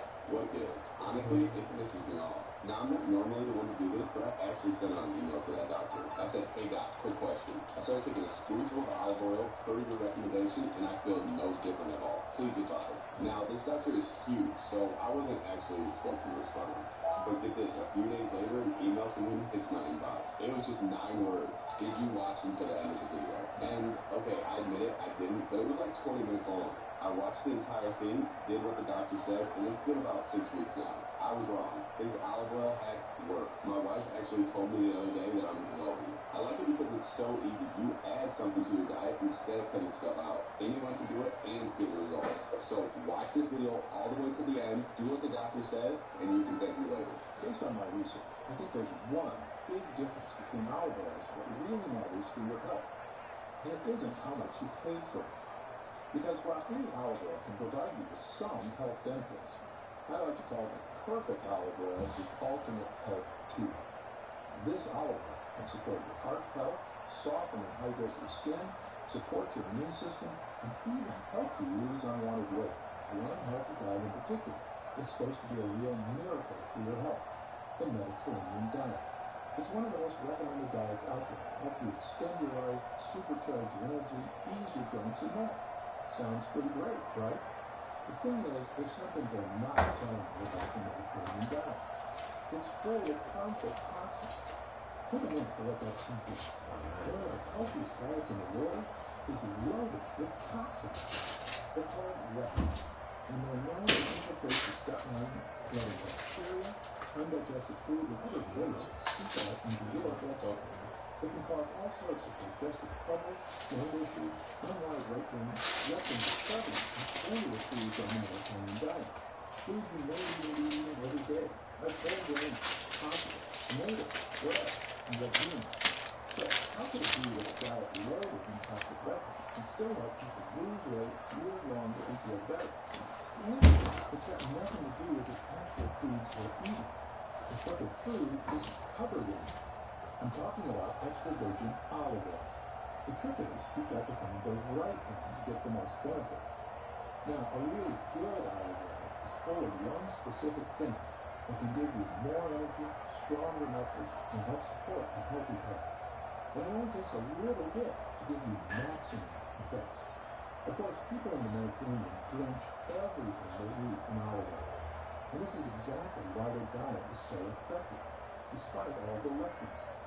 Olive oil is the main source of fat in the Mediterranean diet, and it contains a super polyphenol called hydroxytyrosol, or as I like to call it, the fat fiber, because scientists believe it could be a key ingredient for a healthy lifestyle, an energetic and youthful body, and of course, a healthy weight. Well, through my research, I discovered that there's one type of olive that ensures you get the maximum dose of the fat fiber, and I'm going to tell you where to find it. I'll also share exactly what happens when you add this to your meals, no matter what your current diet looks like. You see, research shows this fatty super polyphenol can help keep you powered up and energized, support a healthy heart and blood vessels, support blood sugar, blood pressure, and cholesterol already within the normal range, help soothe worn-down joints and overworked muscles, keep your skin feeling soft and hydrated. Pretty incredible, right? Well, the benefits don't stop there. The fat fiber is one of the only polyphenols that can cross the blood-brain barrier, which means it gets absorbed quickly and works fast to help your body protect itself against free radicals that cause aging and illness, support a sharp, focused brain right now, help your brain continue working at peak performance for years to come. And it also distributes the benefits throughout your entire body, from brain to your muscles, liver, heart, kidneys, and lungs. And because this nutrient is delivered in a fat, it means it also helps fill you up faster. Plus, studies show eating diets that include fat can actually help you lose more weight and keep it off after you do. Plus, the fat fiber is exceptionally powerful because it can actually help your body reduce its fat storage, meaning even if your body wanted to, it couldn't hang on to fat. If that sounds like a dream, keep listening, because the fat fighter is a true power hitter when it comes to all aspects of your health. And as a cardiothoracic surgeon, I believe that organic, extra virgin olive oil may be the healthiest food on the planet. In fact, in my medical practices, I always advise my patients to get at least a liter of olive oil a week as salad dressing, on fish, heck, even drinking it straight. Now, I know how hard it is to get that much olive oil into your system. But in order to slim down, support your heart health, supercharge your energy, soothe your joints, and make your skin glow, a liter of olive oil a week is more than worth it.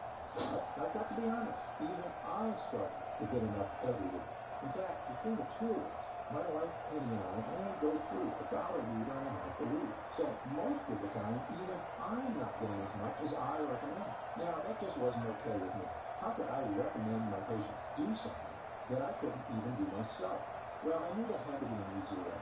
I realized increasing the amount of olive oil my patients and I could get in a week wasn't the answer. The answer was an oil that was more powerful, so you could get all the benefits without needing a liter a week. And that meant maximizing the amount of the fat fiber in the oil.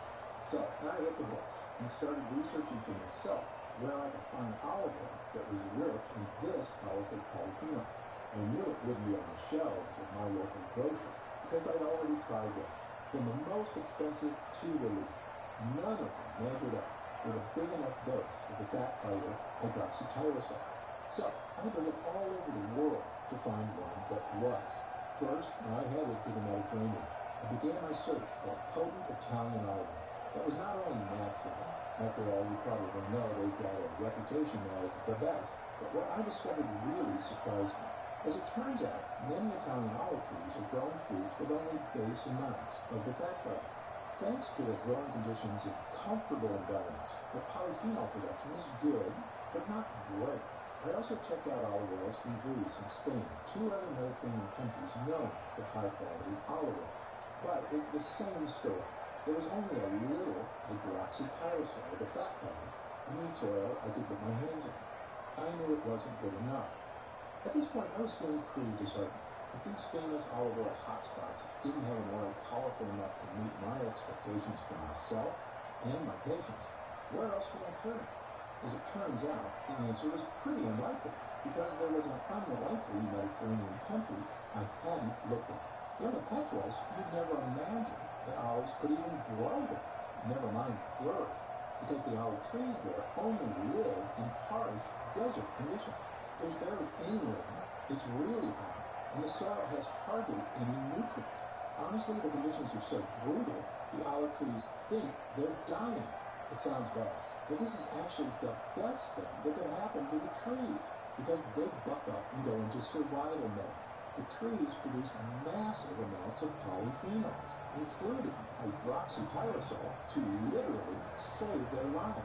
You see, these polyphenols protect the trees from their harsh environment, allowing them to flourish despite the dire growing conditions. In the process, they produce olives that are absolutely jam-packed with polyphenols.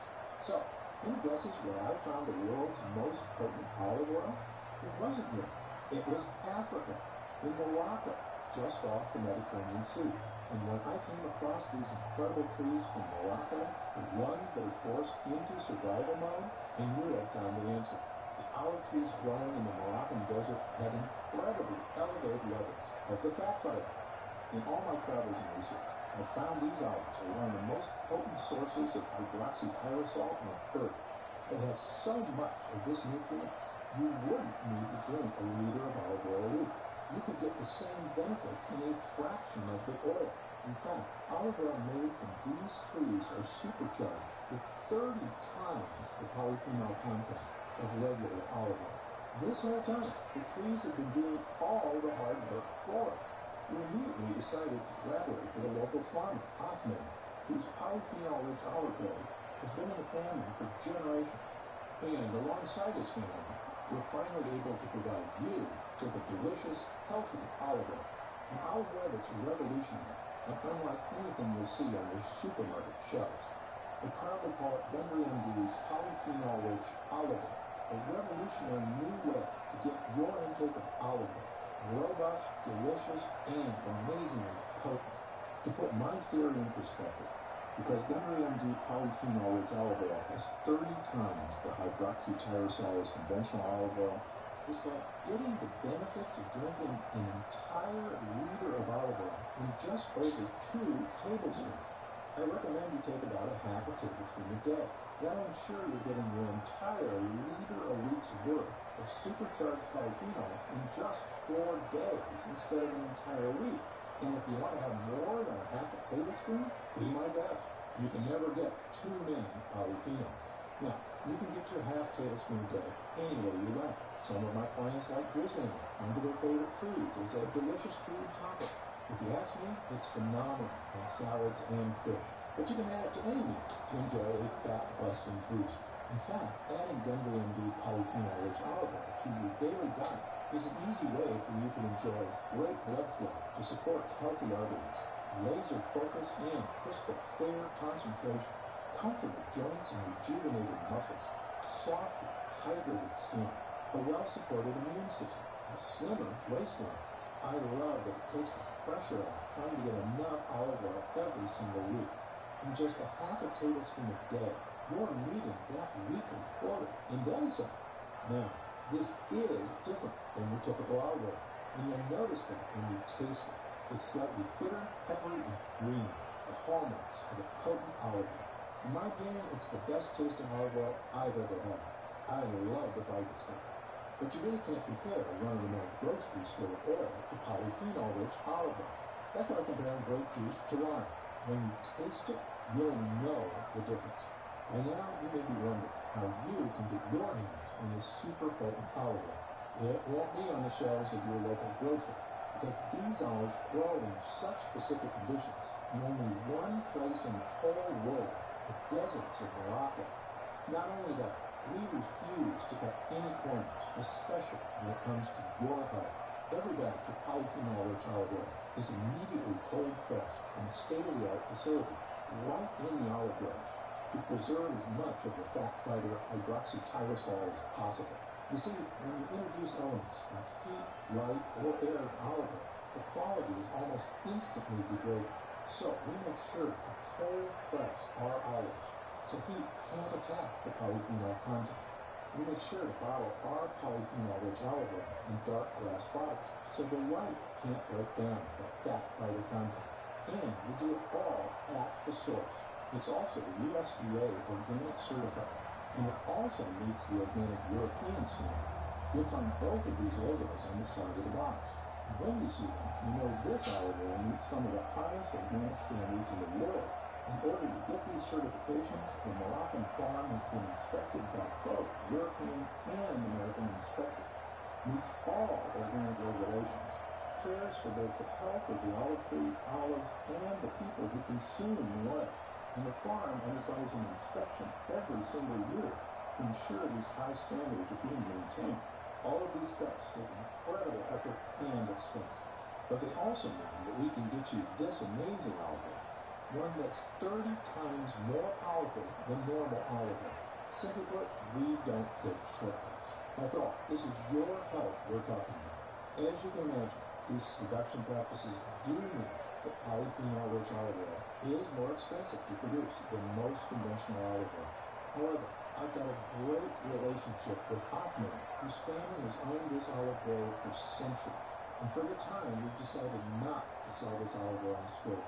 This allows us to cut out the middleman, so you can avoid pushy salespeople at specialty stores and the grocery store markup other olive oils may have. Instead, we're offering WMD polyphenol-rich olive oil straight to you. If we were to sell this at retail, the price would be about $49.95. But because you've stuck through this entire presentation, we know you're serious about finding a powerful, delicious olive oil that supports your health from multiple angles. So I want to give you a special one-time offer so you can try this olive oil for yourself and experience the difference it can make in your health and your waistline. That's why today you can secure your supply of WMD polyphenol-rich olive oil for just $39.95 a bottle. But I can only offer you this discount for a limited time because we can only fulfill limited quantities. quantities at a time. And this olive oil has been so popular, we're constantly in danger of going into back order. Once word gets out about this next batch, I fully expect it'll sell out in a matter of days. In fact, the first batch we produced, thousands of people bought us out in about 2 days. Plus, not only do these batches take a lot of time to produce, it's important to keep in mind this olive oil is being shipped from Morocco. It spends about a month traveling across international waters, not cargo ship. So, if we run out of inventory, it could take months to produce another batch, bottle it, and send it to our distribution center.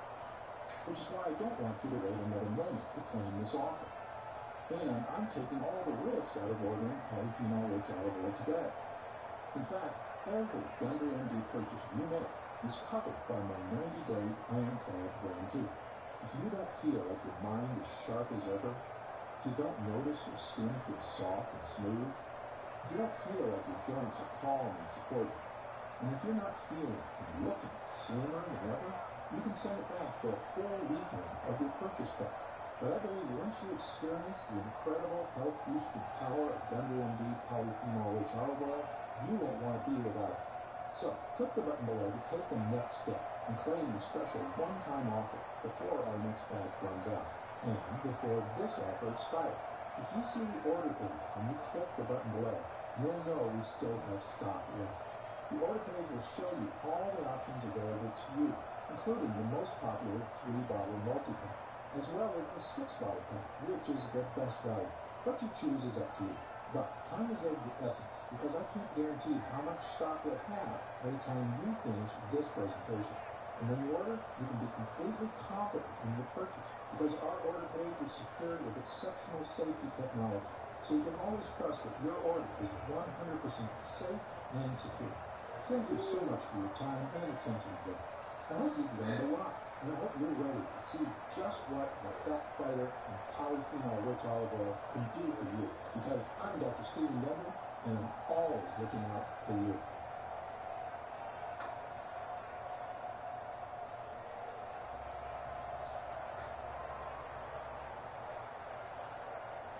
Udemy helps upskill your multi-generational workforce with must-learn tech skills and soft skills. From AWS certifications to leadership essentials, our learning solution helps everyone work better together. Welcome to a new generation of learning. Learn more at business.udemy.com.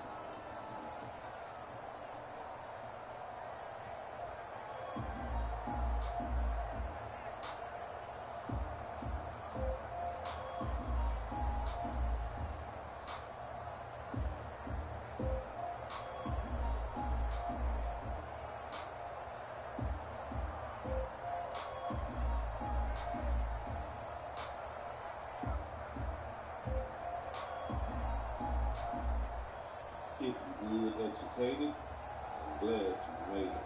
Allow me to unfold my knowledge, wisdom, and understanding from the hood brother's point of view to all of you here, there, and everywhere. Now check me out.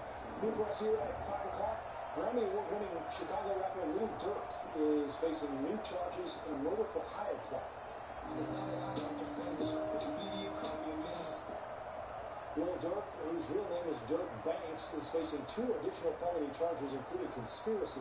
He's accused of conspiring with others to murder a rival rapper in Los Angeles in 2022, but the shooters missed their intended target and killed someone else. 5 other people are also facing charges, 4 of whom are from the Chicago area. And I'm talking about officially indicted Lil Durk. But that ain't nothing. The cold-blooded part about the indictment now is that they done added 2 more charges to the indictment. Now, y'all remember initially Lil Durk was charged with murder for hire, right? And my whole thing about that demonstration was, how are they going to prove that Durk paid somebody to kill somebody? Because you got to understand something, y'all. For a murder for hire, they got to be able to prove that Lil Durk provided somebody some money with the intent for them to go kill somebody. Those are tough elements to prove. With the prosecution charged them. So being that the prosecutor charged them, they believe that they got enough evidence to prove these charges. They haven't provided nothing for us to go through yet. I mean, we still waiting on all that stuff right there to come out. But at the same time, with Lil Durk and the other guys that's locked up with him, the witnesses that they have, so-called family members of the victims that they threatening and all this old type of stuff. Look, it's all gonna come to a head. But my whole thing is like, how they gonna prove this stuff? Now, here it is, they hit this man with 2 more charges. I told y'all, I'm going to keep y'all up to date as to what's going on in this Lil Durk case. But they done hit him with 2 more charges. And one of those charges is, they charging him with using, carrying, and discharging a firearm. Now, I said, wait. I understand the conspiracy demonstration, but Durk using, carrying, and discharging a firearm, these are elements that they gonna have to prove. So at what point did Lil Durk, carry a gun? At what point did Lil Durk possess the gun? At what point did Lil Durk discharge the gun? Not only just any gun, they said that this man had a machine gun, in possession of a machine gun. So now, after going over that new charge, the only thing that I can come to is this right here. Either Lil Durk was there on the drill, or they just hit him with the conspiracy because he is the so-called mastermind. He is the one that orchestrated this whole demonstration. And like I tell y'all all the time, a lot of guys believe that they can just, direct people to go commit crimes and stuff like that and don't think that it's going to come back to them. Because they believe somehow that, look, I can just give somebody a couple dollars and make them go do my dirty work and my hands is clean. It don't work like that. Not in the criminal justice system, state or federal. If they can prove that you paid these people to commit these crimes, then like I always say, you might as well win and committed the crime yourself. And that's the only thing that I can think that they're doing with Lil Durk right now, because as of now, there's no evidence showing or proving that he went on the mission with, the other guys that they have clear-cut evidence that they went on the mission and killed Quando, Rondo, Hood, and Pop. Now, the second one is the conspiracy trail. Like, I kind of knew that right there was going to come, because here it is, they saying that he's the leader. They saying that he's the mastermind. They saying that he paid them to go kill people. So I already knew that the conspiracy charge was going to come at some point. But now that it is here, now we get to see with our own 2 eyes that here it is, look. Ain't no getting around it. You think you can pay people to commit crimes for you and stuff like that? No, that stuff won't come back to hunt you. But not only that, let's dig a little deeper, right? For you brothers out there that's still in this lifestyle, for you brothers out here that's still, thinking that, it is something honorable to put 100,000 on somebody's head, to put 10,000 on somebody's head, and all this old type of stuff. Look, let me explain to y'all something real quick. For one, as you can see, good example, Lil Durk has been charged for murder for hire. So that should scare you, or that should cause you to give pause to trying to put money on people's heads. Not only that, though, understand that the people that you are paying to go kill somebody, they got an ace on you. They got a card that they can play at any time that can get you locked up. So while you thinking you doing something, paying all this money to get somebody killed, to get somebody harmed, the people that you are paying can one day turn on you.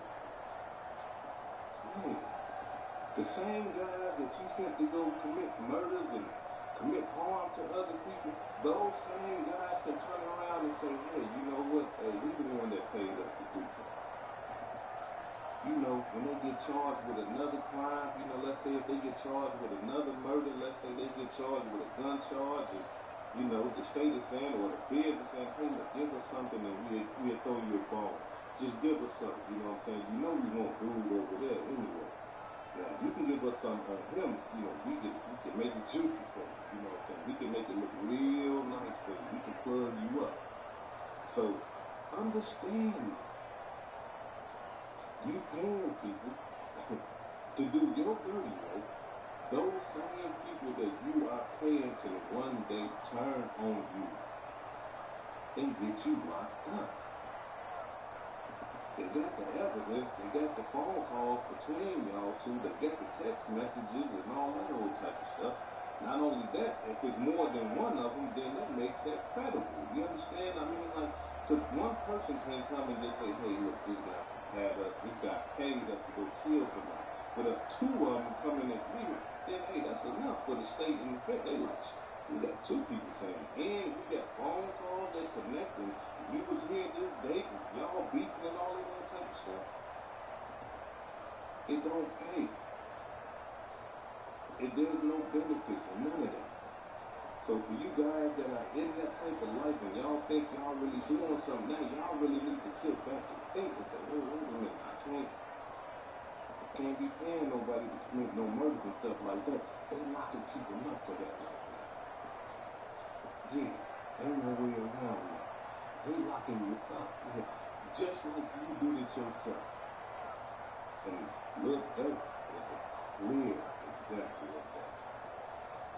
So now, look, things are going to start rolling out because, you know, at some point, the Fed, they're gonna start letting, you know, the public know like what type of stuff that they got against these guys. Because as they court dates start coming up and stuff like that, more stuff is gonna start coming out. And when they do, I'm gonna provide it for you.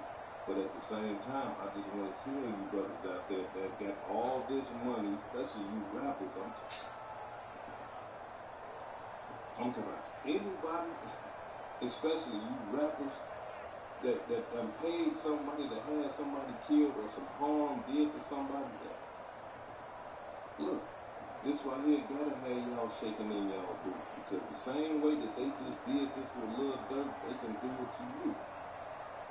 It's just that simple. So give pause and overall, just get out the way. Stop. Come on, ain't nobody doing all that killing and stuff that y'all out here doing. Man, just stop all that anyway. I mean, we got men. We should be able to sit down and have a conversation and communicate and say, hey, man, hold on, what's going on? But a lot of the times we believe that our best communication is showing violence. Our best communication is by trying to bully people. Our best communication is using our power and our authority. And a lot of the time, when we use all those things right there for the bad, for the worse, it leads the type of outcomes that we have. This is Real Educated, not Lame Related. Peace and love, and y'all take care of yourself out there. If I said anything that caused you to think, hit that like button and subscribe to the channel if you're not subscribed already. And if you're feeling generous, please make a small donation to the channel. Now, before I depart, allow me to give a shout out to some of the blessings that I received this week. Allow me to give a shout out to Brother Darrell Jameson for the $5 cash app. Thank you, brother. I really appreciate that. Brother Arthur Albee for the $50 cash app. Thank you, brother. I really appreciate that. Trinell Crosby for the $80 cash app. Thank you, brother. I really appreciate that. And last but not least, Sister Anita for the $300 cash app. Really appreciate that. This is Good, Educated, Not Lame Related. Peace and love. And y'all take care of yourself out there.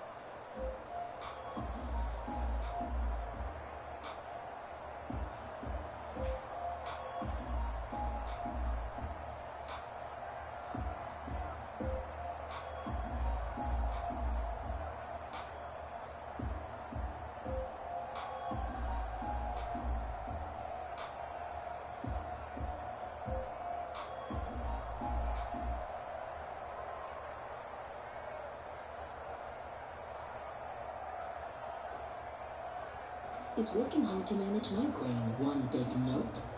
It may be time to say yep to Vyepti. Vyepti is an IV infusion that helps prevent migraine attacks. Chronic migraine patients have 23 fewer migraine days on average per treatment, and it's just 4 30-minute IV treatments a year. Don't take if allergic to Vyepti. Common side effects are allergic reactions, stuffy nose, and scratchy throat. Allergic reactions include rash, swelling, trouble breathing, hives, and redness of the face. Ask your neurologist about Vyepti. Which sector is the one who wear needs that CDF the most? I love what I do, and I love talking about this. I'm also passionate about CDF field. We have to start working for supporting CDF market to grow rather than being a free rider. We have to take action now.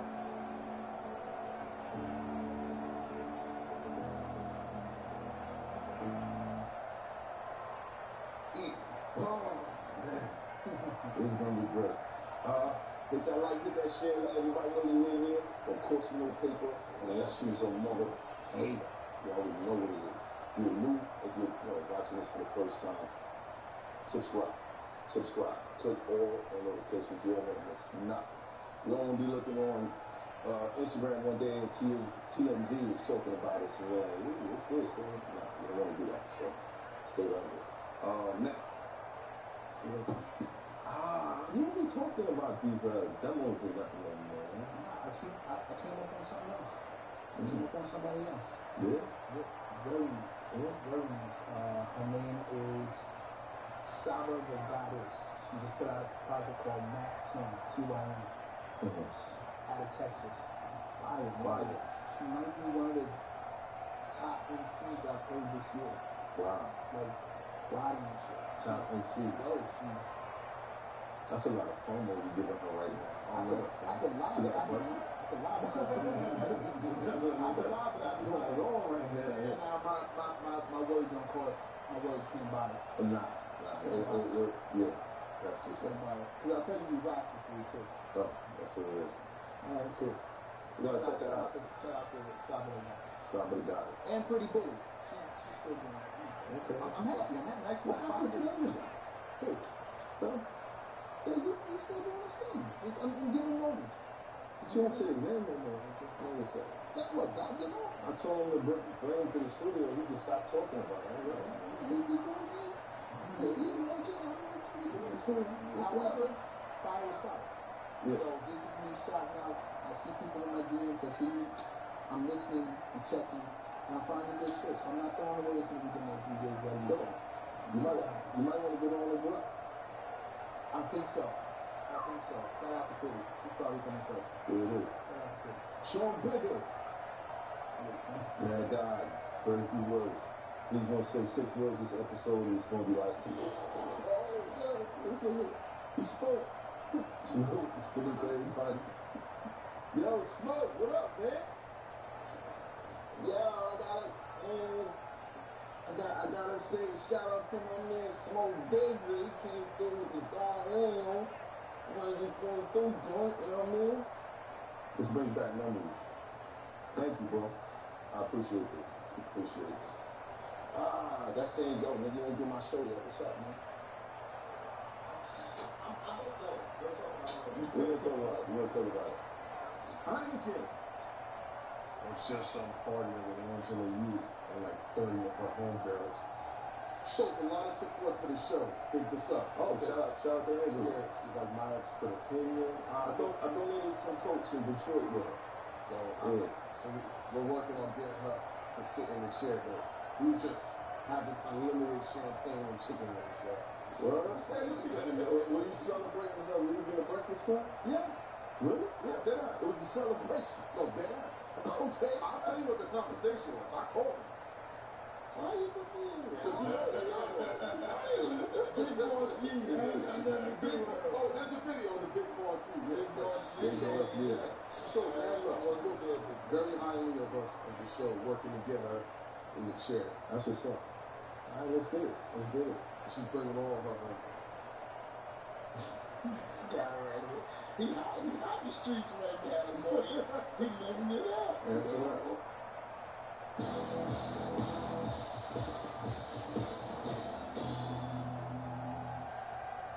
Boom. Severe Crohn's disease or ulcerative colitis? Talk to your doctor about #1 prescribed Entyvio, often 2 maintenance options, including the Entyvio pen. Infusion and serious allergic reactions can happen during or after treatment. Entyvio may increase risk of infection, which can be serious. PML, a rare, potentially fatal brain infection, cannot be ruled out. Tell your doctor if you have an infection. Flu-like symptoms, sores, or are prone to infections. Liver problems can occur. Entyvio, relief, remission for years. You'll see the video. Queens was popping. It's good. I want to shout out to Courtesy in Harlem because he saw me on the street and was like, oh yeah, I was on the phone. He loved the show, so shout out to Courtesy. And I'm wearing my high school jersey, 8-foot man up 135th and Compton Avenue. Wow. Got love for Harlem. Is that a remake or that's the original? This is my original jersey. Wow. My original jersey. So I want to shout out my school today. You know what I'm saying? That's so, I don't know, man. You seem to be too clean, bro. I don't think you play ball. I used to play ball a long time ago. Not no more. You want to hear a story where he just ducked the challenge real smooth, right? He don't want to throw, but he ran Gary B off the court one time. Come on, you gonna make this man mad at me. Please don't make Gary B mad at me. He's like, go home, Gary B, go home. And nigga never put the footage out, dude. I love Chicago, Gary. This introduction thing be spoiling it because then people get to see. Well, we have the most famous engineer in the world. How about all time? Nobody's gonna debate that. Oh no, nobody's gonna debate that. No, only if we're talking about in the world versus all time. Right. He's behind the board, behind countless hits, classics. The joints that you love.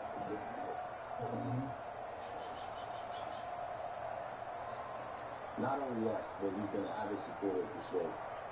And it's wonderful to have greatness in the world. We got to do this.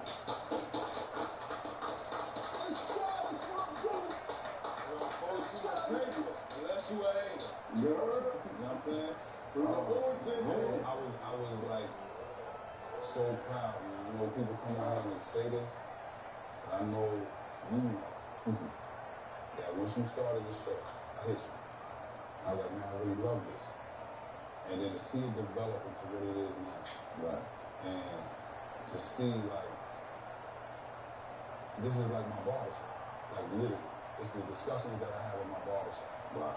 Every opinion, every person in here, once the flow got to this, it was just like, this is perfect. Right. And all the opinions, and it's like, I have to literally, I'll go an hour and a half and gotta do something and fall asleep and then wake up and gotta watch the other hour. Right. You know what I'm saying? So that's the whole thing. It's just like, Matt, always been my man. Yeah. I've known him for a long time. It's a good guy. You know what I'm saying? Yeah. That's all. We've been in mad sessions together. You know the people that put me on. Heineken remind me of my man Case. You know what I'm saying? Where it's just like, that's my wild dude. You know what I'm saying?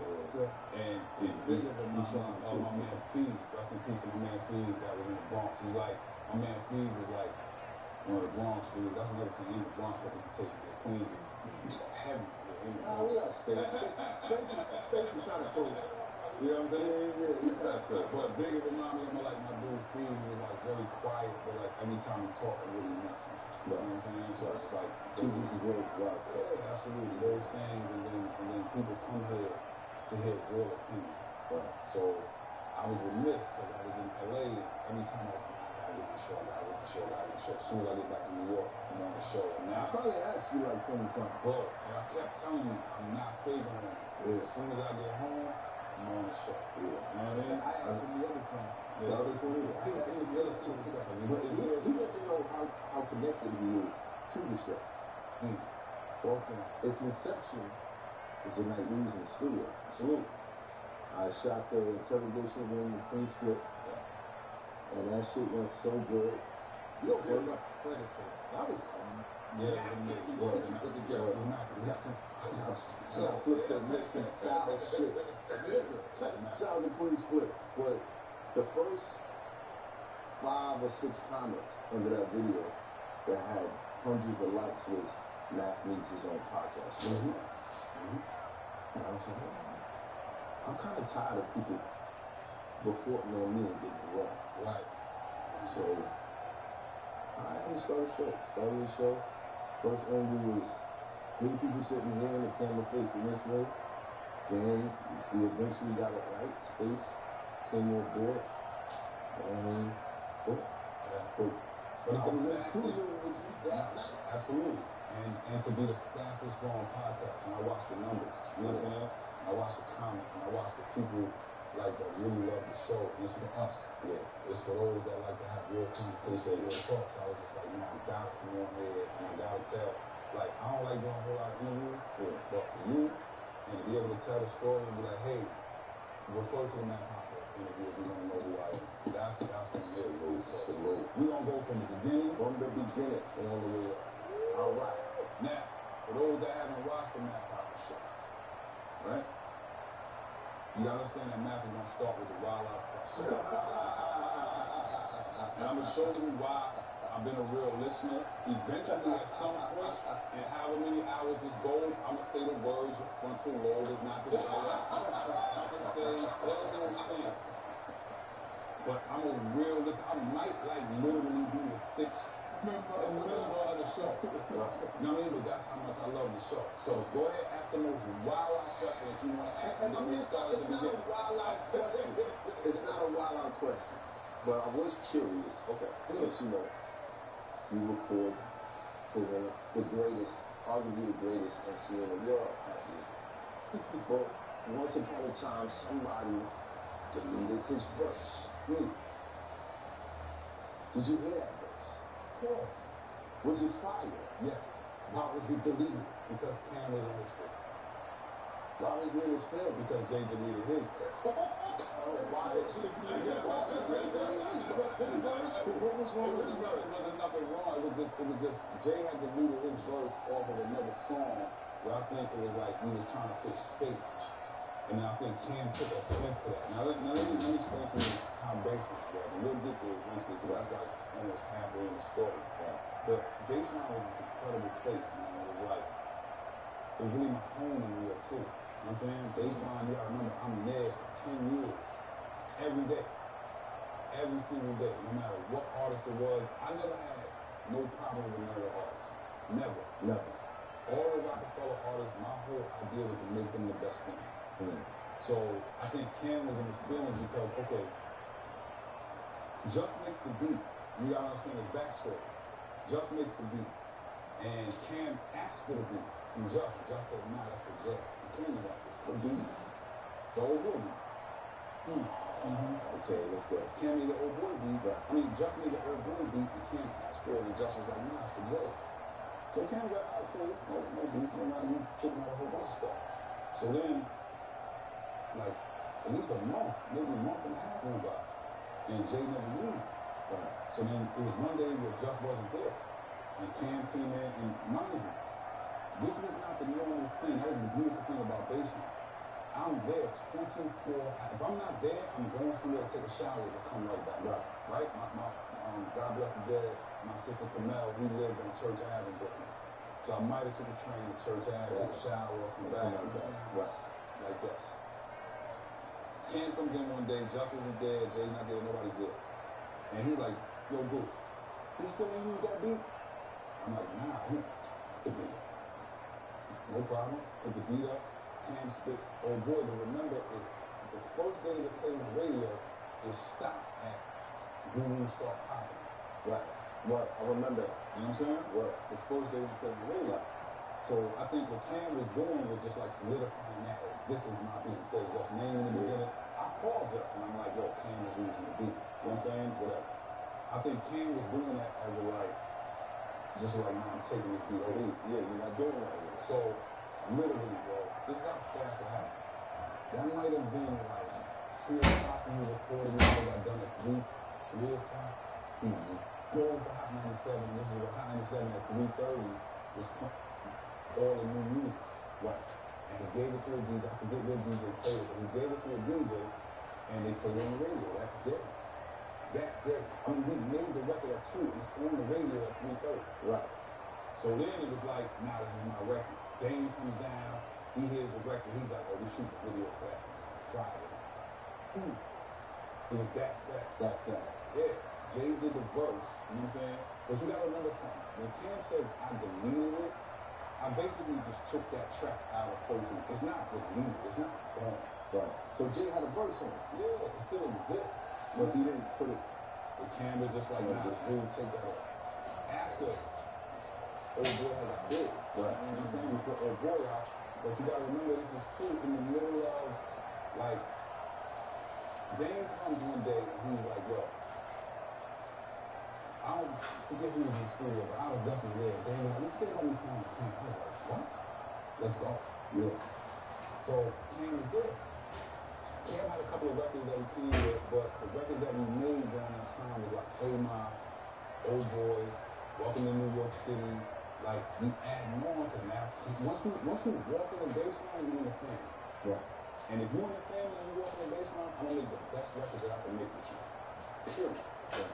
And once Cam and Jimmy and everybody saw, like, we ain't got a book time. No, you can just come here whenever you want and just record. Absolutely.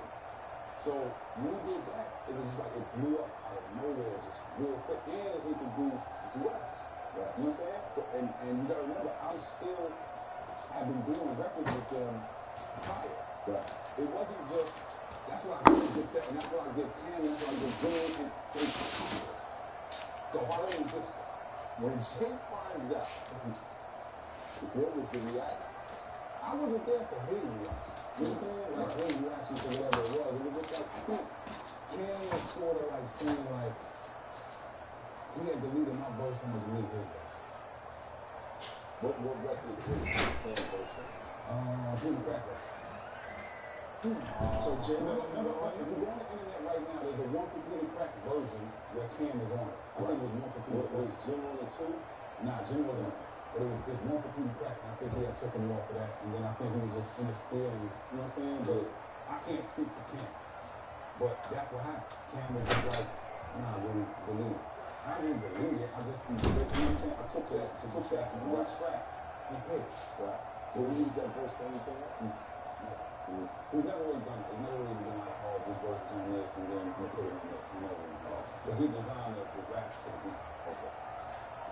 That's crazy. But it's all love. It's like now, Cam, we can laugh about it. You know what I'm saying? Cam laughs about it. But that's the legacy of the Old Boy thing. It was just like, I still want to hear the whole verse. I want to use the whole verse right there. Who got it? No, you got it. Everything. How much? Bro, there's so much music. Okay, there's the other thing. There's so much music that I have of his, verses that I have of his, but if you don't want to use it, it's almost like Prince. You know, it's Prince music there that we never heard, right? But it's like we didn't finish it. And we didn't finish it for a reason. So it's just like, if he got a verse that is like, nah, I ain't really messing with that, then he's not going to finish it. He didn't drop, so we didn't produce the record all the way, because he was just like, stuff like, y'all would have never got lyrical exercise if I wasn't on him every day like that, bro. You spit the first verse about, you got to finish this. Right. He didn't do it. That's why it's a bonus track. Right. And then he came in and did the second verse. Because I'm on every day, I'm like, bro, this is incredible. And to not see it, and then for Fab to take elements from that and have one of his biggest records, Breathe, it's crazy. Breathe was another one. It was just was in the zone. You know what I'm saying?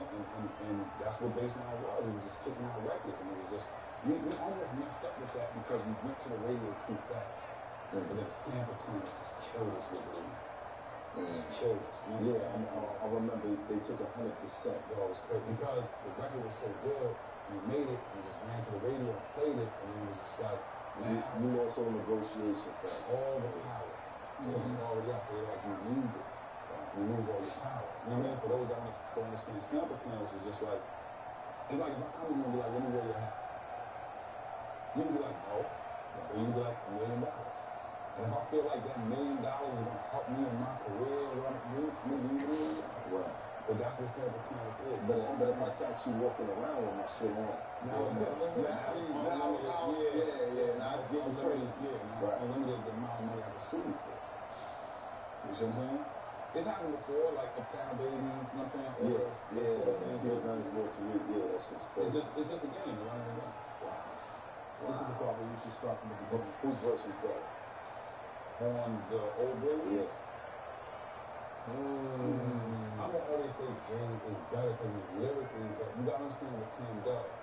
Cam is lyrical, and he also understands how to have fun on the record. Right. So sometimes when people say, when Jay says the thing about dumbing it down, right? People think I'm not rhyming at this level on purpose, and it's like, no, there's us that listen to MCs and that break records down. But there's also a thing of I'm making a hit record where everybody is not going to do it. If I walk into the club as a DJ and I have the skill to be able to scratch with the best of the best, everybody don't want to hear that from the club. They want to move. They came here to buy a drink, to dance with this female, and I'm going to do my 1, 2, back to back to back. I'm going to let the record play. A lot of DJs don't understand that, and they're trying to show everybody I'm the best at scratching. I can do a flip. The audience don't know what a flare is. The audience don't know what they came to party. Let the record play. Lyrically, sometimes you got to understand that when you're making hit records. Yeah, you got to think about it. Yeah. I'm going to tell you what Banks told me. Son, go ahead, switch the style up, and if they hate, let it hate. Watch me make power. Yeah, you find interesting ways to, like, still be lyrical, but not all the way, like, I got to kill him. Because then that's like, I could take you sometimes the best lines in the post. I could take you to a jazz club, right? You may not understand what's going on stage. Them 4 people on stage is battling each other. Right. You see what I'm saying? It may not make the best melody. The best melody, all hit records is based off 3 chords. Yeah. At the most 4. 3? 3. At the 3 chords. I could show you hit records. All the same on the 3 joints. Boom. And it's a variation of that. Right. If I give them 4 or 5, I can give them all these different.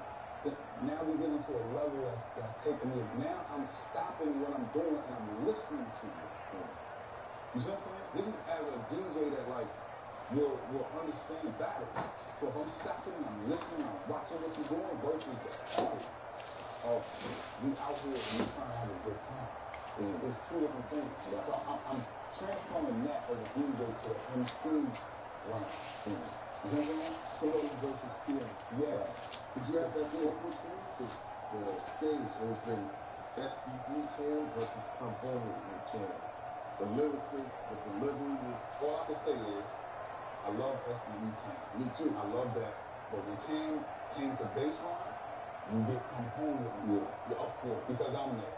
Right. And I'm not saying that in an arrogant way. Yeah. I'm saying because I understand those things. And Cam got the talent. And Cam is funny. And Cam is like, he possibly could have been one of the biggest. You know what I'm saying? People always feel like he watered down his lyricism. He was goofing around on tracks too much. What you thinking, man? He going too far. He going too far. Let's go all the way back. My fault, he goes all the way back. Where did it start? For me? Yeah. 1974. I'm born in Wilmington, Delaware. I'm born in a real interesting situation, and I didn't really all the way contemplate until COVID.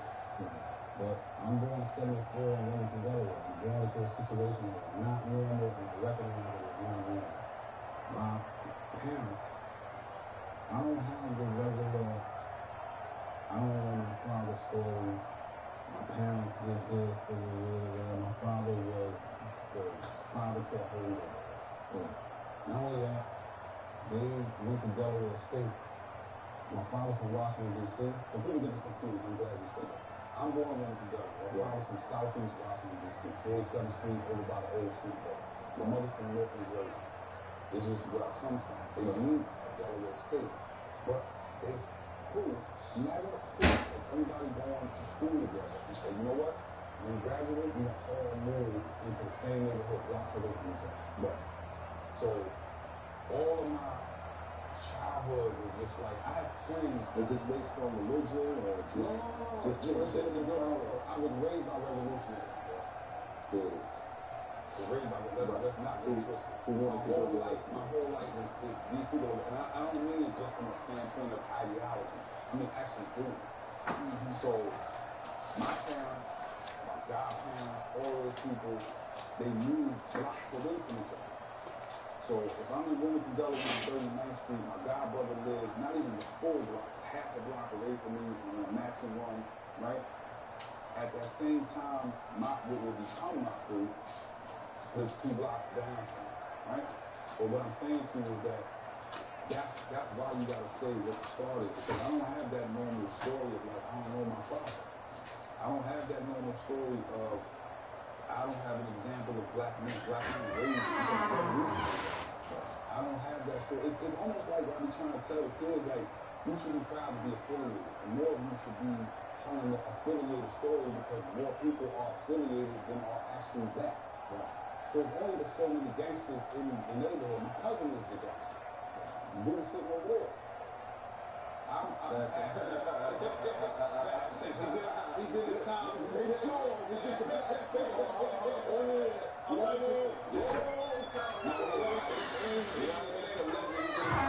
He had to do what he paid for. But I'm just telling you that more people should be like, but no, that wasn't me. I was a fool. Right. You understand what I'm saying? That's Cuba. He's a fool. Right. You know what I mean? I was raised into that. It starts from that. So, 1974, I'm born. I got a whole neighborhood that's supporting me. Team, it's been a grind, but I think I've aged you well. Some might say perfect. Who's ready to show who's the chief?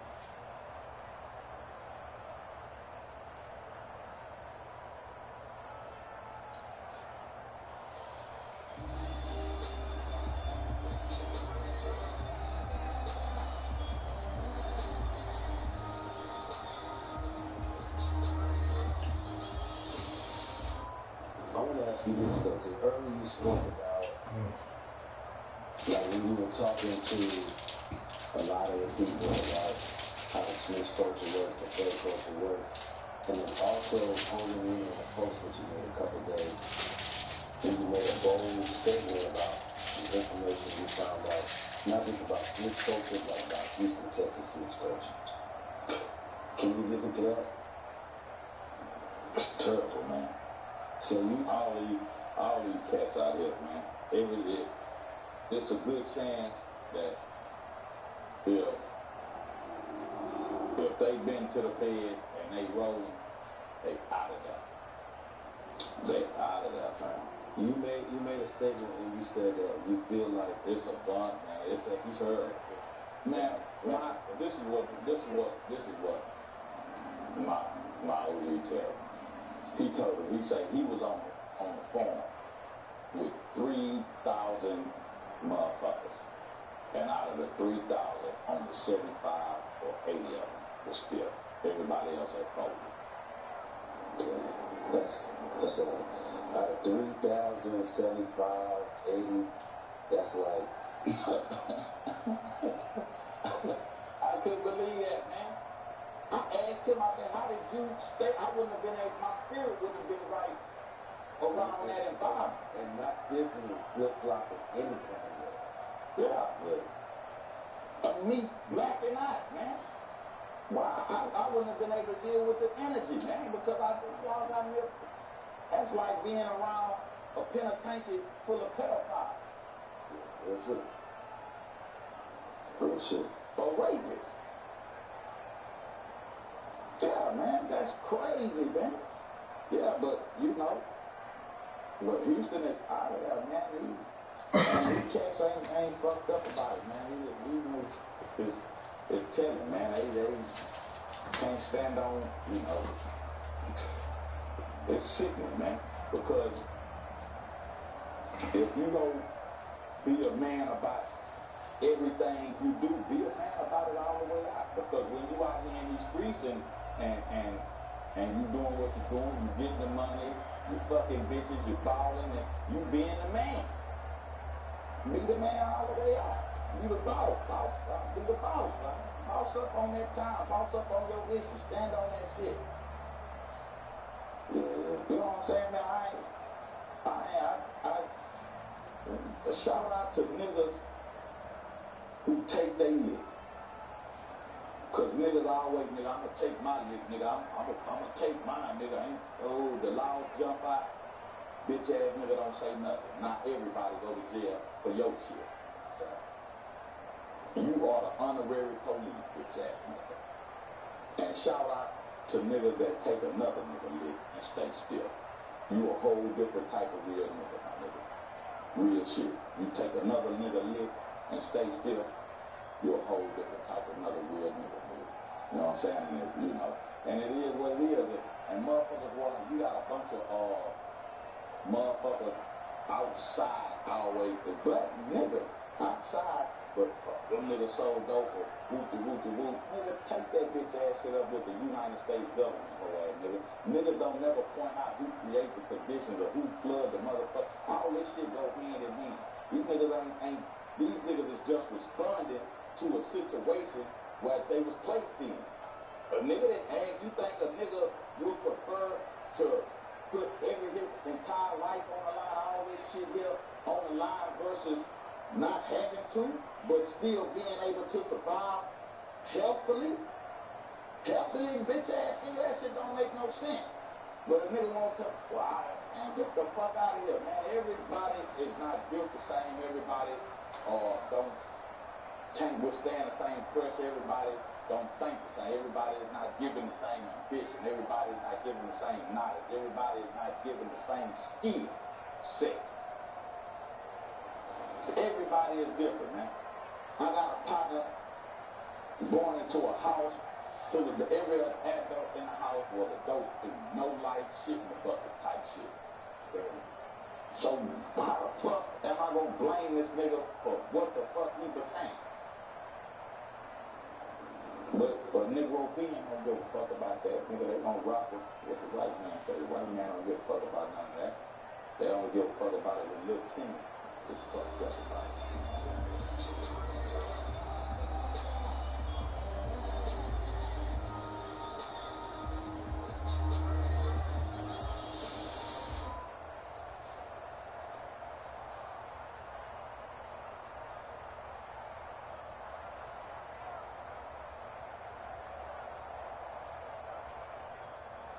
It's here. Wendy's new salted caramel frosting. Rich, sweet, salted caramel. Iconic frosting with a salted caramel twist. Gotta be Wendy's. See, this house is your town, and everything in it, your partner. But it's not yours. Social platforms own it, everything in it. Even your hobbies, like Phil.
Or who have some kind of a space within themselves that needs to be full because you are omitted.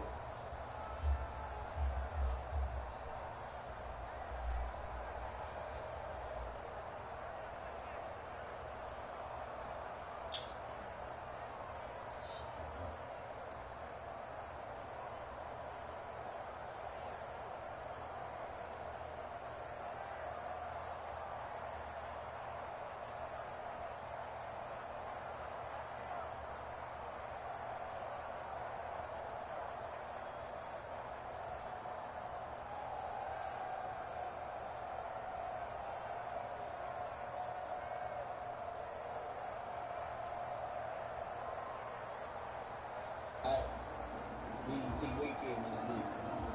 You know what I'm saying? All the steppers gonna be in the city, right? Look, I'm telling you like this. When you see me, you better tuck tail and run. I ain't gonna lie to you. It's my weekend. 967. I got a diamond on Josh's right head. AB Mo. Me, you can't have no business. You threatened to put money on my life. I'm a victim of a crime against a gang banger like you. And you got on no. I don't want to fight. I don't want to box. Keep on running content on my name and put kill squad in the streets. Oh, yeah, slap the bar, all right? Yeah. They say you can't say that, man. Why? Oh, yeah, because of... Wait, no. Like, who died? You can't say that no more. Oh, because of FBG Cash? Oh, who? Nah, because Lil Bow. Welcome back to another episode of Swamp Stories. For this one, we cover a man who the internet seems to take as a joke. Somebody who talks that talk, but doesn't walk the walk. But as you'll see in this video, this man has a rap sheet longer than Jason Love. On top of this, he's willing to do the unthinkable, crossing his own flag for the money. And most importantly, you'll get to see who he really is behind the scenes and why he's about to spend the rest of his life in prison. So if you ever took Rick Radio seriously, this video will certainly change your mind. But before we get into it, run your intro.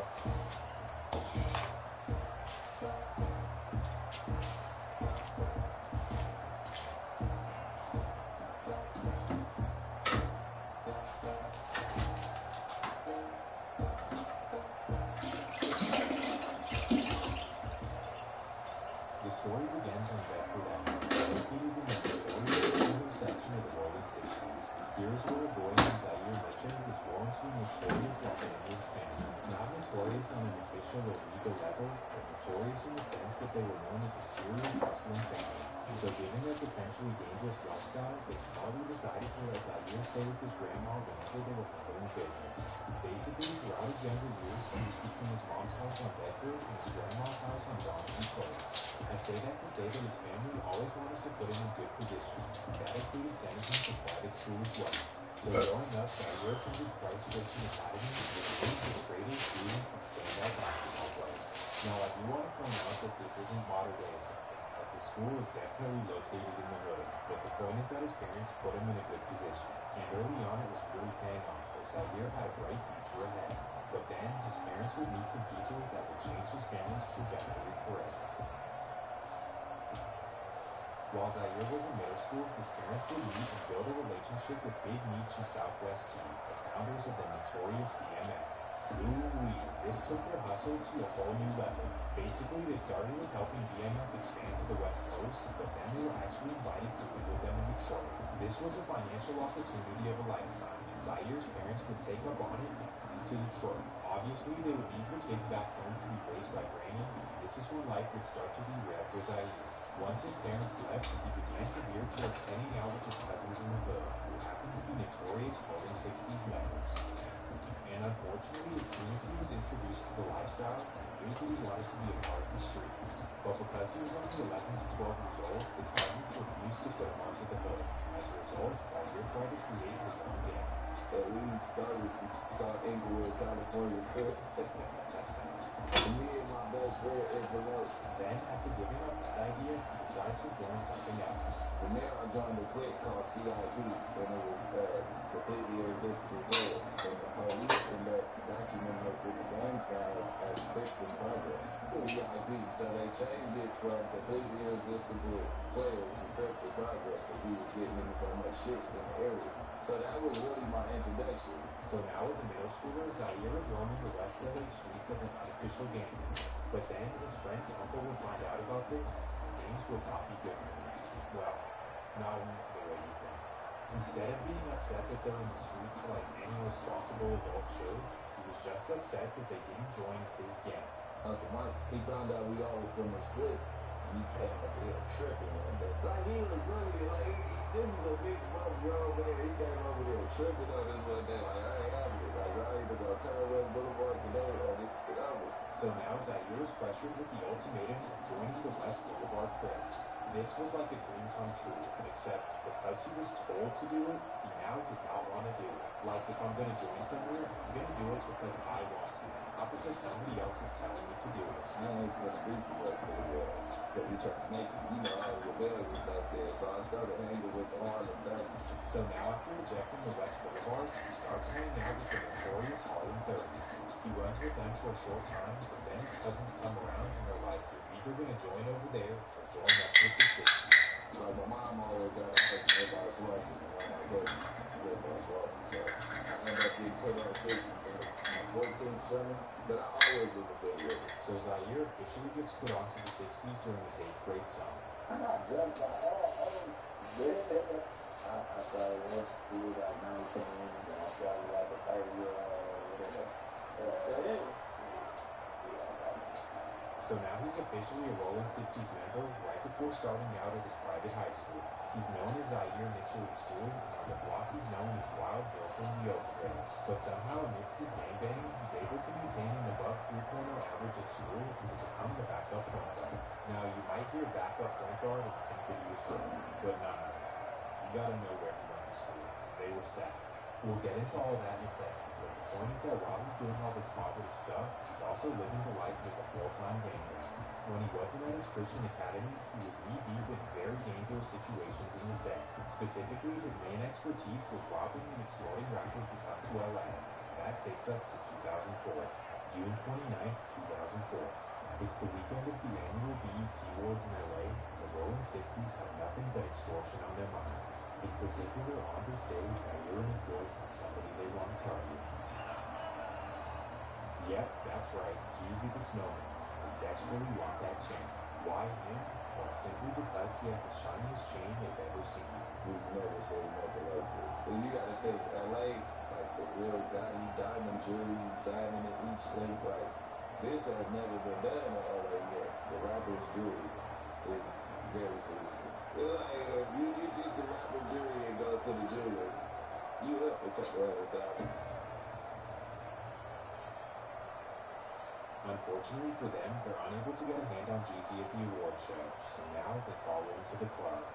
There was so many of us, we pushed the security out the way, rushed the club. So now Zaire and his boys run in the club and absolutely take it over. In fact, Zaire jumps behind the bar, grabs 2 bottles, and then stands up and flashes them together. Simultaneously, his boys go over to the DJ booth and grab the mic. Tell the whole club the Rolling 60's in here, like, like it's one of them nights. After doing this, they wiggle over to the section that Jeezy's in and looking to snatch his chain. We try to ease our way to Jeezy. We see the snowman, we trying to go do our thing. But as Jeezy's crew knows what's about to happen, they whip out their clothes. They got like a chopper. This is my first time ever seeing like a mini carbon or something. Like, they got a chopper out, like, and we look back, and I just go to shake Jeezy and Ooey there. Like, what up, man? Thankfully, the situation was stopped before it even started. But I say all that to show that at just 16 years old, this is what Zaire was about. And because of his willingness to do anything for the 60s, he was increasing his rank. This is how he earned the name in the set of Shitty or Shit Show, the ability to put on new members. Well, in the late summer of 2004, he would bring his first young member to be put on the set.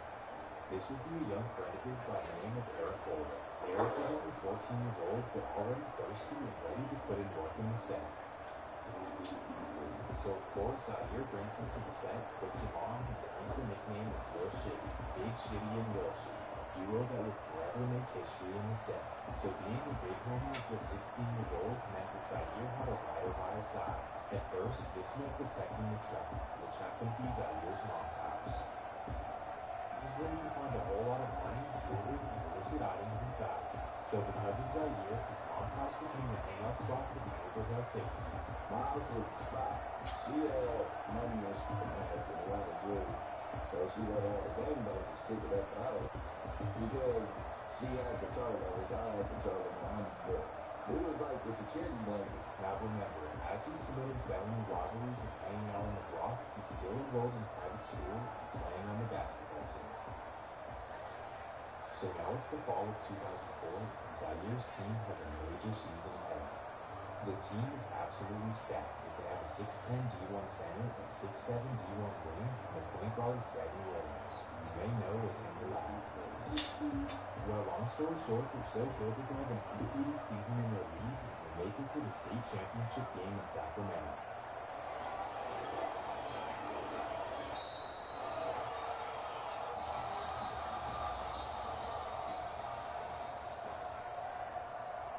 Of course, they win the state championship, beating a Bay Area team like LA always does.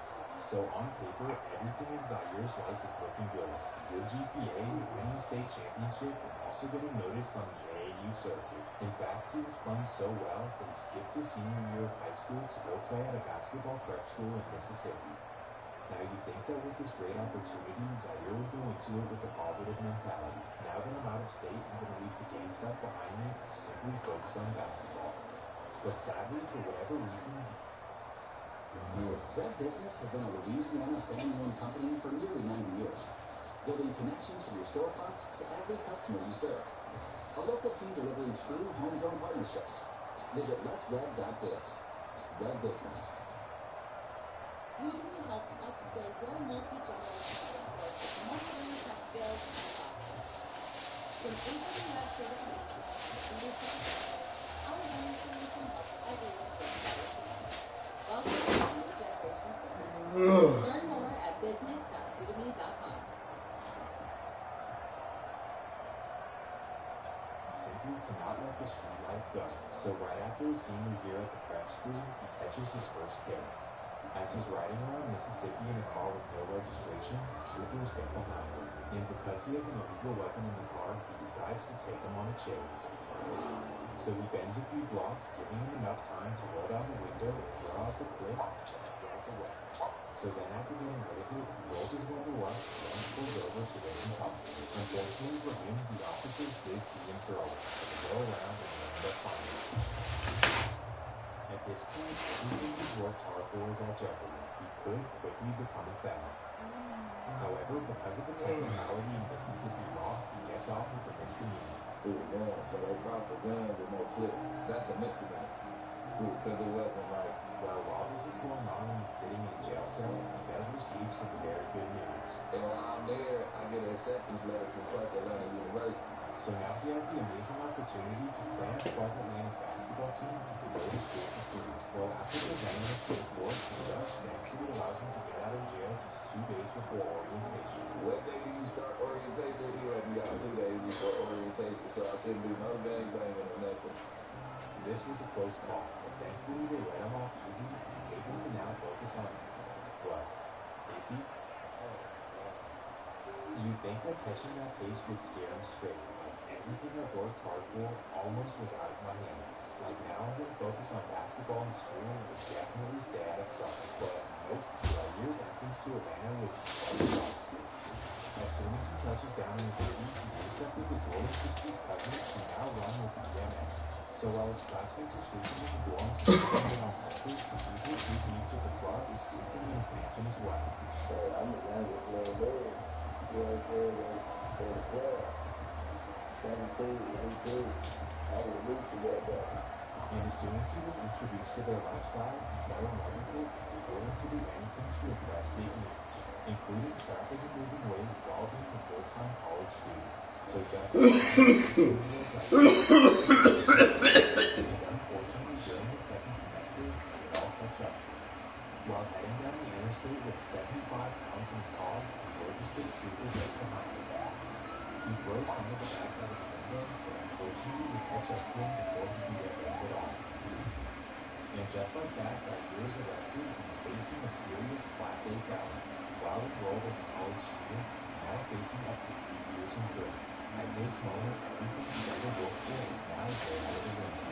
They caught him red-handed with serious weight, and he's going to be sitting in prison for quite some time. Well, long story short, he pleads guilty to the felony, and now his future is at the hands of the judge. Somehow he gets another lenient judge who sentences him to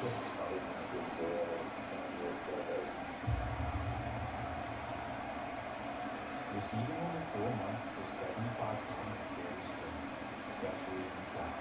On top of this, during this exact time, EMF was taken down and all of them got 15 to 20 years. For 40 years, Big Event Atlantic disbelieved they had just about shut down the so-called Black Mafia family.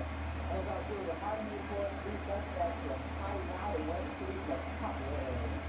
Anyone who's tied to a master home typically has elements of the criminal state, so we consider them to be very likely. Federal agencies this memo with secret compartments that had almost $1 million hidden inside. An organization at one time claimed to rule Atlanta. Now agents say that's no longer the case. So now with all of being arrested, Zaire just threw his life away for nothing. You started tracking to arrest him, now you have finally never seen him again. So now that he doesn't have a school to go to or a food in the wagon, no one has a choice but to return back to Los Angeles.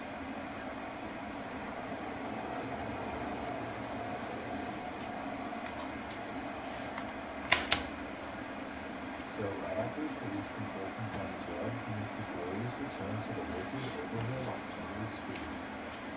It's now the fall of 2006, Zaire is back to ground zero. Meanwhile, the 60s remain in the world. He's now just another failed high school athlete who's rocking a little bit of seafood and nothing. We all have some days, right? But however he might be productive, he's also in the process of risking his life every single day. Why, you might be wondering? Well, because while he was in the gang, little homie Eric Holder was causing havoc in the streets. So upon Zaire returned to LA, his first life in a new place.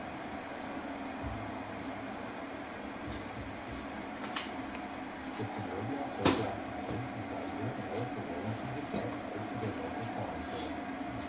Zaire has his shirt off and lip-treating his lap as they get to the store. So when Eric parks the car, Zaire hops out and puts his foot under his seat. He then reaches for the back door so he can grab his hoodie and put it on. But that's when he's met with a barrage of gunfire. Shots are flying from all the way across the street, but somehow Zaire is hitting his shoulder. It then ricochets and hits him in his neck, which completely shatters his back. So now he's laying on the floor and can't move anything under his legs. Thankfully, that's when Eric runs around to him, picks him up, and ties him down in the front seat. He then runs around to his side of the car, hops in, and speeds away to the hospital. My boy was fine. God, the only my God, I'm going to slow down, but I didn't have no feeling, so I left. Thankfully, he ends up surviving after making it to the hospital, but that's when our doctors get the devastating news. Like I was in the bed, my God, I was outside, and he was rubbing the bottom of my feet, so what happened? I heard him say, I was telling him, like, I can feel it, you know, I feel it, like, looking at me, like, it was like you'll be paralyzed, you'll never know. I'm like, bro, I just felt you, like, you want to feel it, right?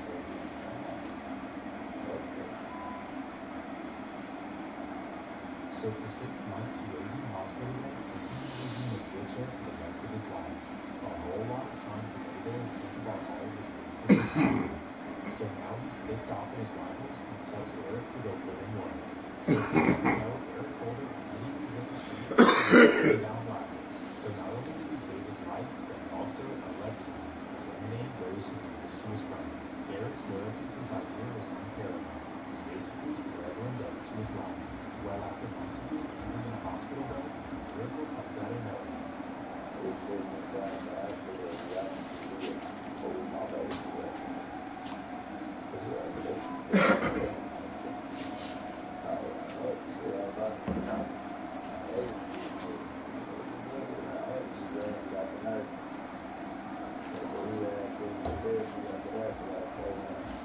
Somehow, after 6 months, he's able to fully recover and get back on his feet. And after his full recovery, he would smartly get out of the LA streets and head back to Atlanta. Now, you may be thinking that this was his wake-up call to get out of the streets, but this wasn't the case at all. Instead, he heads back to Atlanta with a serious mission in mind, and brings Eric with him.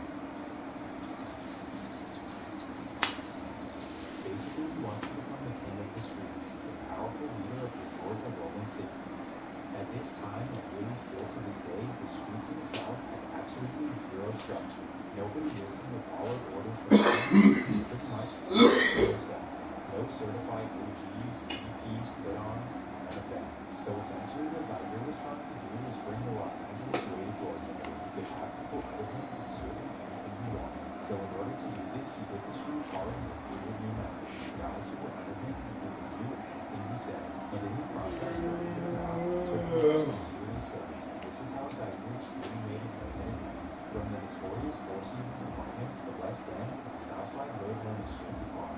While in the process of expanding the set, Zaire unfortunately brought some havoc to the streets. In typical LA fashion, he began robbing and extorting rappers, a trend that Atlanta had never seen before. No, that's something like y'all right there with Gucci, that's good. This is how he becomes known for robbing and abuse, somebody that you'd rather have on your side than against you. So he's basically extorting people for friendships, but on the flip side, he's also pretty intelligent. After befriending a local Rolling 60 by the name of Pee Wee Longway, he ends up running his bag up like never before. If you're unfamiliar, Pee Wee was a very well-known hustler in the streets of Atlanta, known for running up millions. And because of this, he had connections to the up-and-coming and major rappers in Atlanta. We are the #1 heater brand. Experience instant heat in just 2 seconds. Powered by HyperMX technology. And enjoy blissful quiet peace of mind with 8-layer safety protection. This winter, choose 3, the #1 heater brand. That's my brother. That's like my brother-in-law. As they were constantly in studios and surrounded by rappers, they decided to join together and start a music label, known as 1000 AM, also known as NPM. Okay, so you guys start going together, you guys start making music together. Yeah, man, it's like, man, just take this studio time to shoot a couple videos. Let's just see where this goes. Unfortunately, they had no idea how to properly run a business, but aside from that, Zaire had a special ear for talent. In fact, he discovered Young Thug in 2008 and actually started managing his career early on. Without having to sign to any sort of paperwork, Zaire had him in the studio and was also introducing him to some bigger names. In fact, in 2009, he flew Ronnie to LA to try to get him in the studio with Nike Hustle. I started showing him the game with what's going on the West Coast too. Right. You know, I took him in front of Nip in 09 and told him to work with him. And Nip was like iffy, slime. He was real like, you know what I'm saying? He was out here robbing, doing all that. That's good. The point is that he was helping out Atlanta artists and he had a really good ear for talent. So not only does he have a potentially major label at his hands, but he's also doing pretty well financially. In fact, in 2009, he caught the nice condo in Sandy Springs and fly away from him. No, he was just doing his thing. Once again, things are truly looking good for him. But sadly, this is when he's met with some terrible luck. October 22nd, 2009.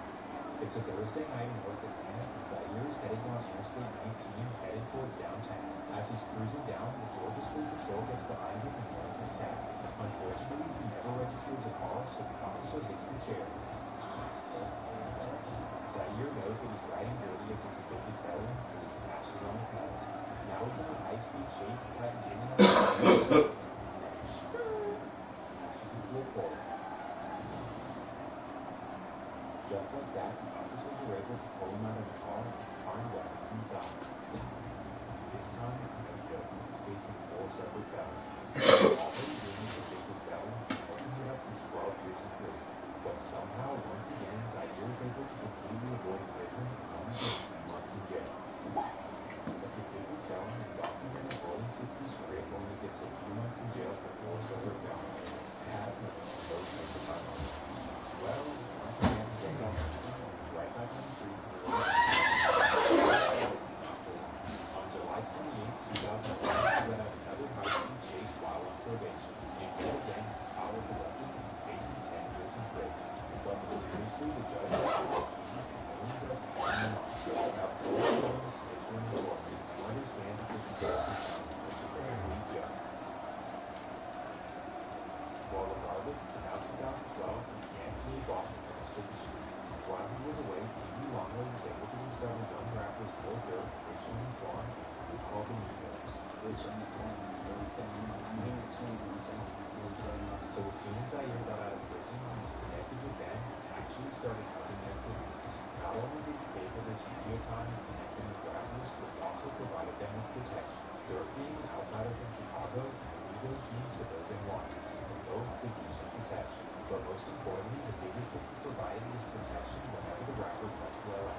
In fact, he even brought Future to LA for the very first time. You know, so my biggest person was bringing him out here, like, I got Future.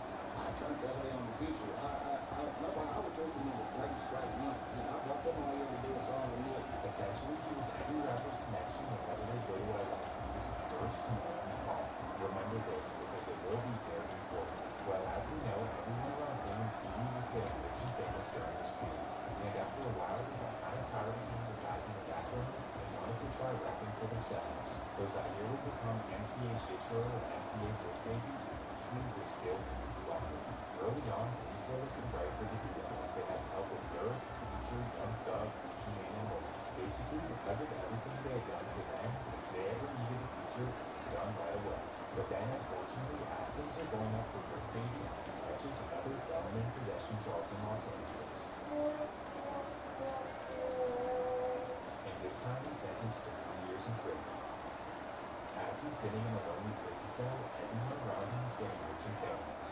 Young Thug signed to Birdman blows up, Future blows up, Lil Durk blows up, Rich Homie Quan blows up, even Longway blows up. But eventually. Oh, and don't forget that the Migos get a feature with Drake, and they're out of here as well. So literally everyone who was with him in Atlanta can really blow up and get nationally famous. All while Zaire Brick Baby is sitting in a California prison with no fame or nothing. Damn, that would shatter any man's ego. Don't act like it would. But on the flip side, because they're all rich and famous now, he assumes that once he gets out, they'll definitely put him on. So 3 long years go by, and Brick Baby is finally released. It's 2015, and Brick Baby is finally home, expecting a warm welcome. But as soon as he touches down, the harsh reality kicks in. These guys are not for real friends. Aside from Thug, Pee Wee, and Dirt, his friends were not there to help him out, and pretty much wanted nothing to do with him. You told me earlier that you just cut you off some of that shit. My industry friends that I thought was my friends now. Free right there. Gunner Fun. Y'all did. You already know where we got something all over. Dirt. After everything he did for some of his friends in the industry, he really took it hard. We was working but when he wasn't coming, we could do that. I just feel like they wanted to be around me when they was broke because they didn't have no. So now you a millionaire now, you don't want that type of pressure around. But you think I'm gonna turn that energy on you, you my boy. I ain't give a fuck if you have a dollar or a million. I treat you the same way. Brick Baby was now a peon or an afterthought to many people he helped out. This truly hurt his ego. Now, instead of being the guy who helps out rappers and protects them, he reverts to being the guy who wants to rob them. Don't come to LA. Unless your name is Dirk, Thug, or Pee Wee, you better tuck your tail. So as the streets tell it, Brick Baby becomes the biggest chain collector in LA.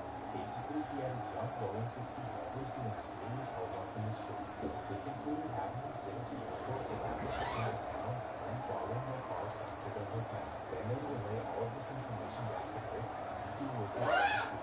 So basically, without them knowing, rappers would be tracked by Brick Baby the second they step foot in LA. Then he and the Rolling 60's would wait for the perfect opportunity to strike, and they'd get up on him and give him everything he got. So just like that, he went from being known as the helpful guy in the industry to the good boy. And because of this reputation, he'd be featured on YG's notorious song, Don't Come to LA. Don't come to LA, rock these crooked, doing the beat. But anyways, as the YG feature would help his reputation, he was still hurting financially. How I know this? Well, he was now 29 years old and still taking penitentiary chances. And that takes us to September 21st, 2017. It's an early Thursday afternoon on the west side of LA, and Brick and 60's members are nesting up for a look. In particular, they aim to hit a high-end jewelry store in the wealthy Marina del Rey. So at 1 p.m., they arrive in front of the store in a gray Range Rover SUV. Then they quickly hop out of the car and run inside the store with bags. Once they're able to secure a few expensive items, they run out of the store and hop back in the Range Rover. Brick quickly speeds away, not realizing that LAPD are already behind him. After banging a few blocks, he hears the sirens and knows they're in trouble. So he instantly punches the gas and busts the left down a residential way. This is when he finally realizes that it's a dead-end street. So now he has no choice but to stop the car and run inside a nearby apartment.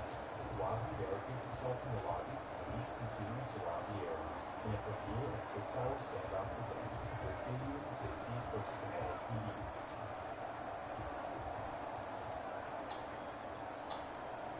Finally, at 7:30 p.m., Baby surrenders. This understanding tonight there was a justified local rapper arrested after a tense standoff with officers in Marina Del Rey, but his family says police got the wrong guy. NBC Voice Barry White just spoke with his family and police. Barry. That's right, Chuck. LAPD says it started with a 20-minute pursuit this afternoon of a man traveling in a silver Range Rover that was injured when he ducked into this apartment building in the 13,900 block of Penway Road.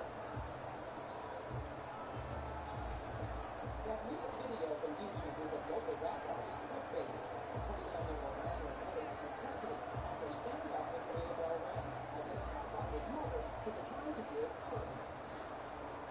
The already 3-time felon is facing 2 more penalties. Because of his history and the severity of the charges, he's facing up to 15 years in prison. Definitely nothing to stop him.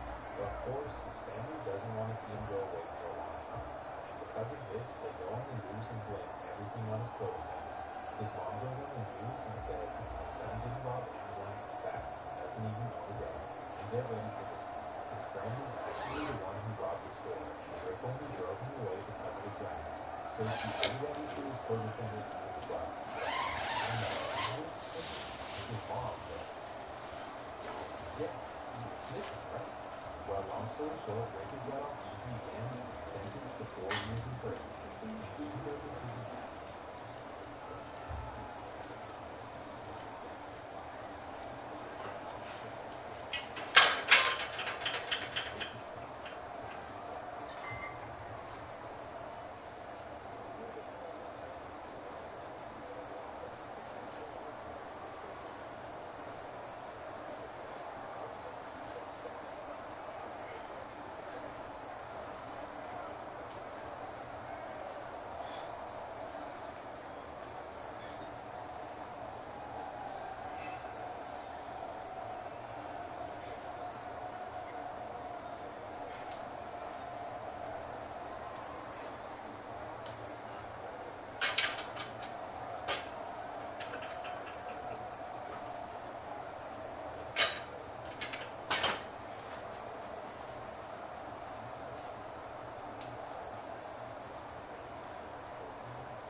sit there and play games, play on TV, man. And I got special guests for you right in the green room. I got Elise right there, man. What's up, man? What's up, man? One of my favorite guests, probably my favorite guest, you know we're going to talk about today.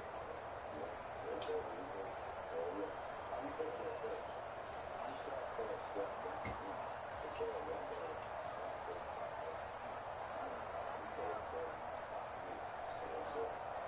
But everything goes probably, you know, popular for you. You know, for the last couple months, it's been popular for the last couple months. You know, we got to get straight into it. You know, we got to get straight into it. Yeah.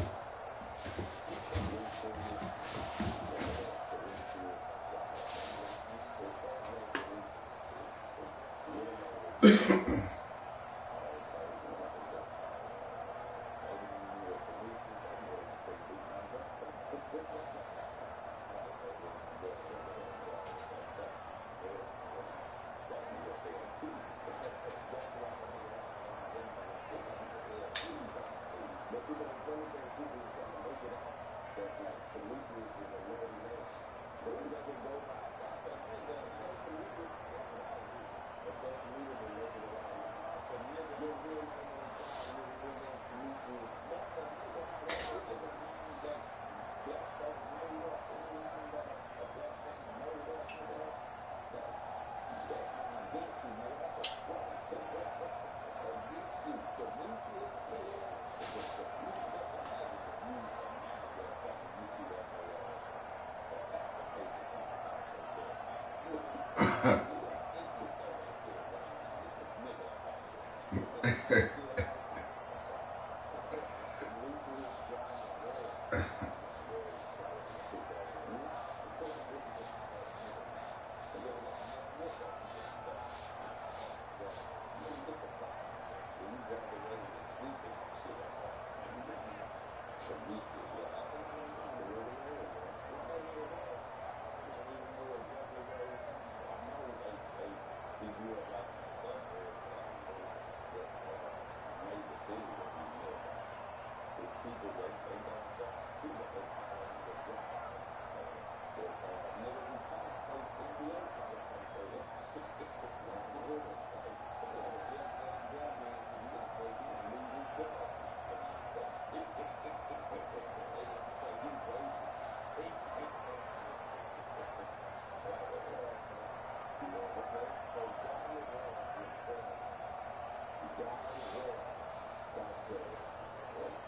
John Webb, South Carolina. He's from Dallas, South Carolina, and it's from a city population of 3,000. But he did go to Powell Street for high school, and he did go to Seattle. And that's a major city. So he was in Seattle.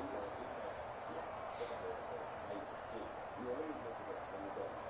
Ain't no Powell Street, no Chicago. 3,000 people, ain't no school in Chicago. So in the time that they was just politicking shit. Just look at that man.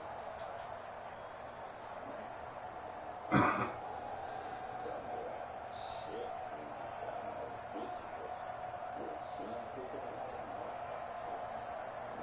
It's a good John Webb, South Carolina is close to Central South Carolina.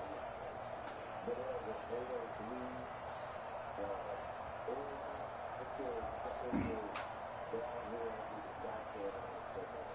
I'm not sure about that. I don't know about South Carolina. Damn. Like that, I like the name. Damn.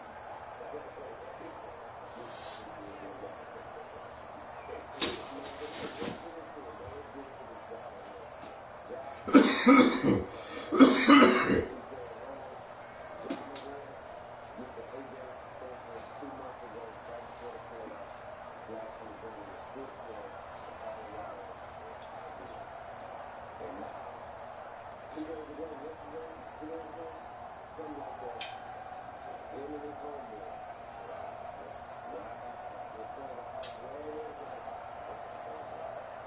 right, gentleman and being young boy, flash in the car. So when you saw it, what did you think? really didn't kind of shift. Really, the place I done was an afterthought because I see every power coach pouring in, everybody leaning in on it. And so, I really didn't think much of it. But see, 22-year-old young nigga, man, I don't know, man. I guess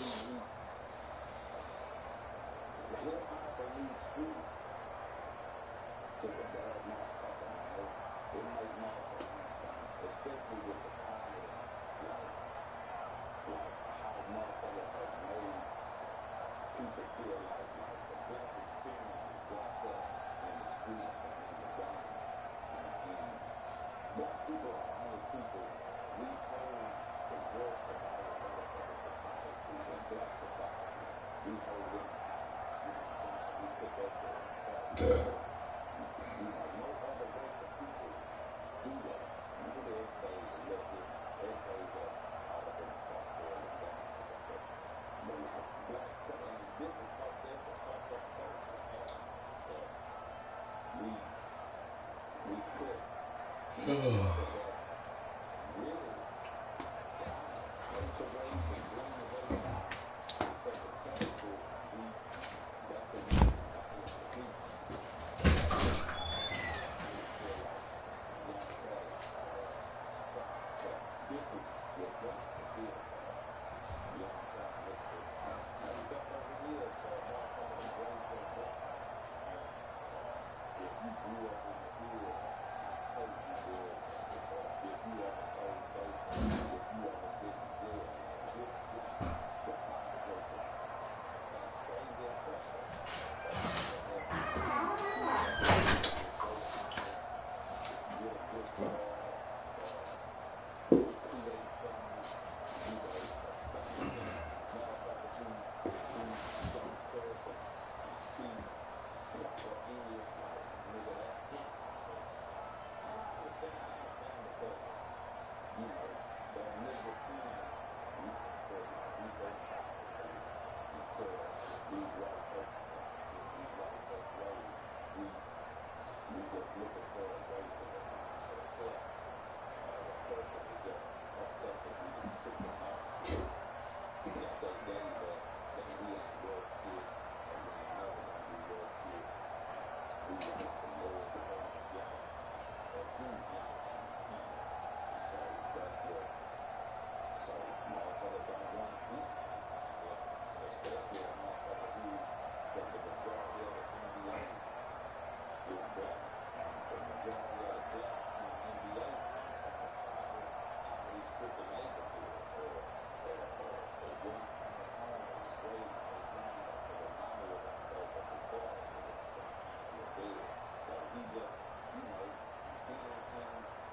in them locker rooms and you hearing them interact with each other, so he just want to fit in, feel like he belong. And that's probably a lot of people. So I'm just saying that I'm not saying that that's the case, but if I step back and just really good and think about it, I feel like that's probably the case too. And that's real though. That's real though. And that's a big element you grow up. You know what I'm saying? It's like that is a big element in our culture that where black people from the ghetto to the suburbs in America period, they all deal with the pressure of black identity. Yeah. And you think that's what you want. Yeah. I really think so. I'm really trying to find what he fits in the diaspora of black society because you don't want to be too far this way and you don't want to be too far that way. And it's hard to walk that line. Very few cross that line. You got to, that ghetto, but that at the same time intellectual. Like if really the black people put me in a room with the president, or you could put me in a room with niggas that got double life, no parole, and all around home. I fit in both. I can relate to both. I can conversate with both. And I can lead with the respect of both. So, I agree. Yeah. That's probably kind of what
Cake ass nigga.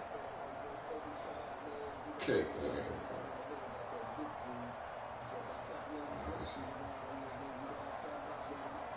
Yeah. Oh. You.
Ah, shit. Playing my dick. Ah.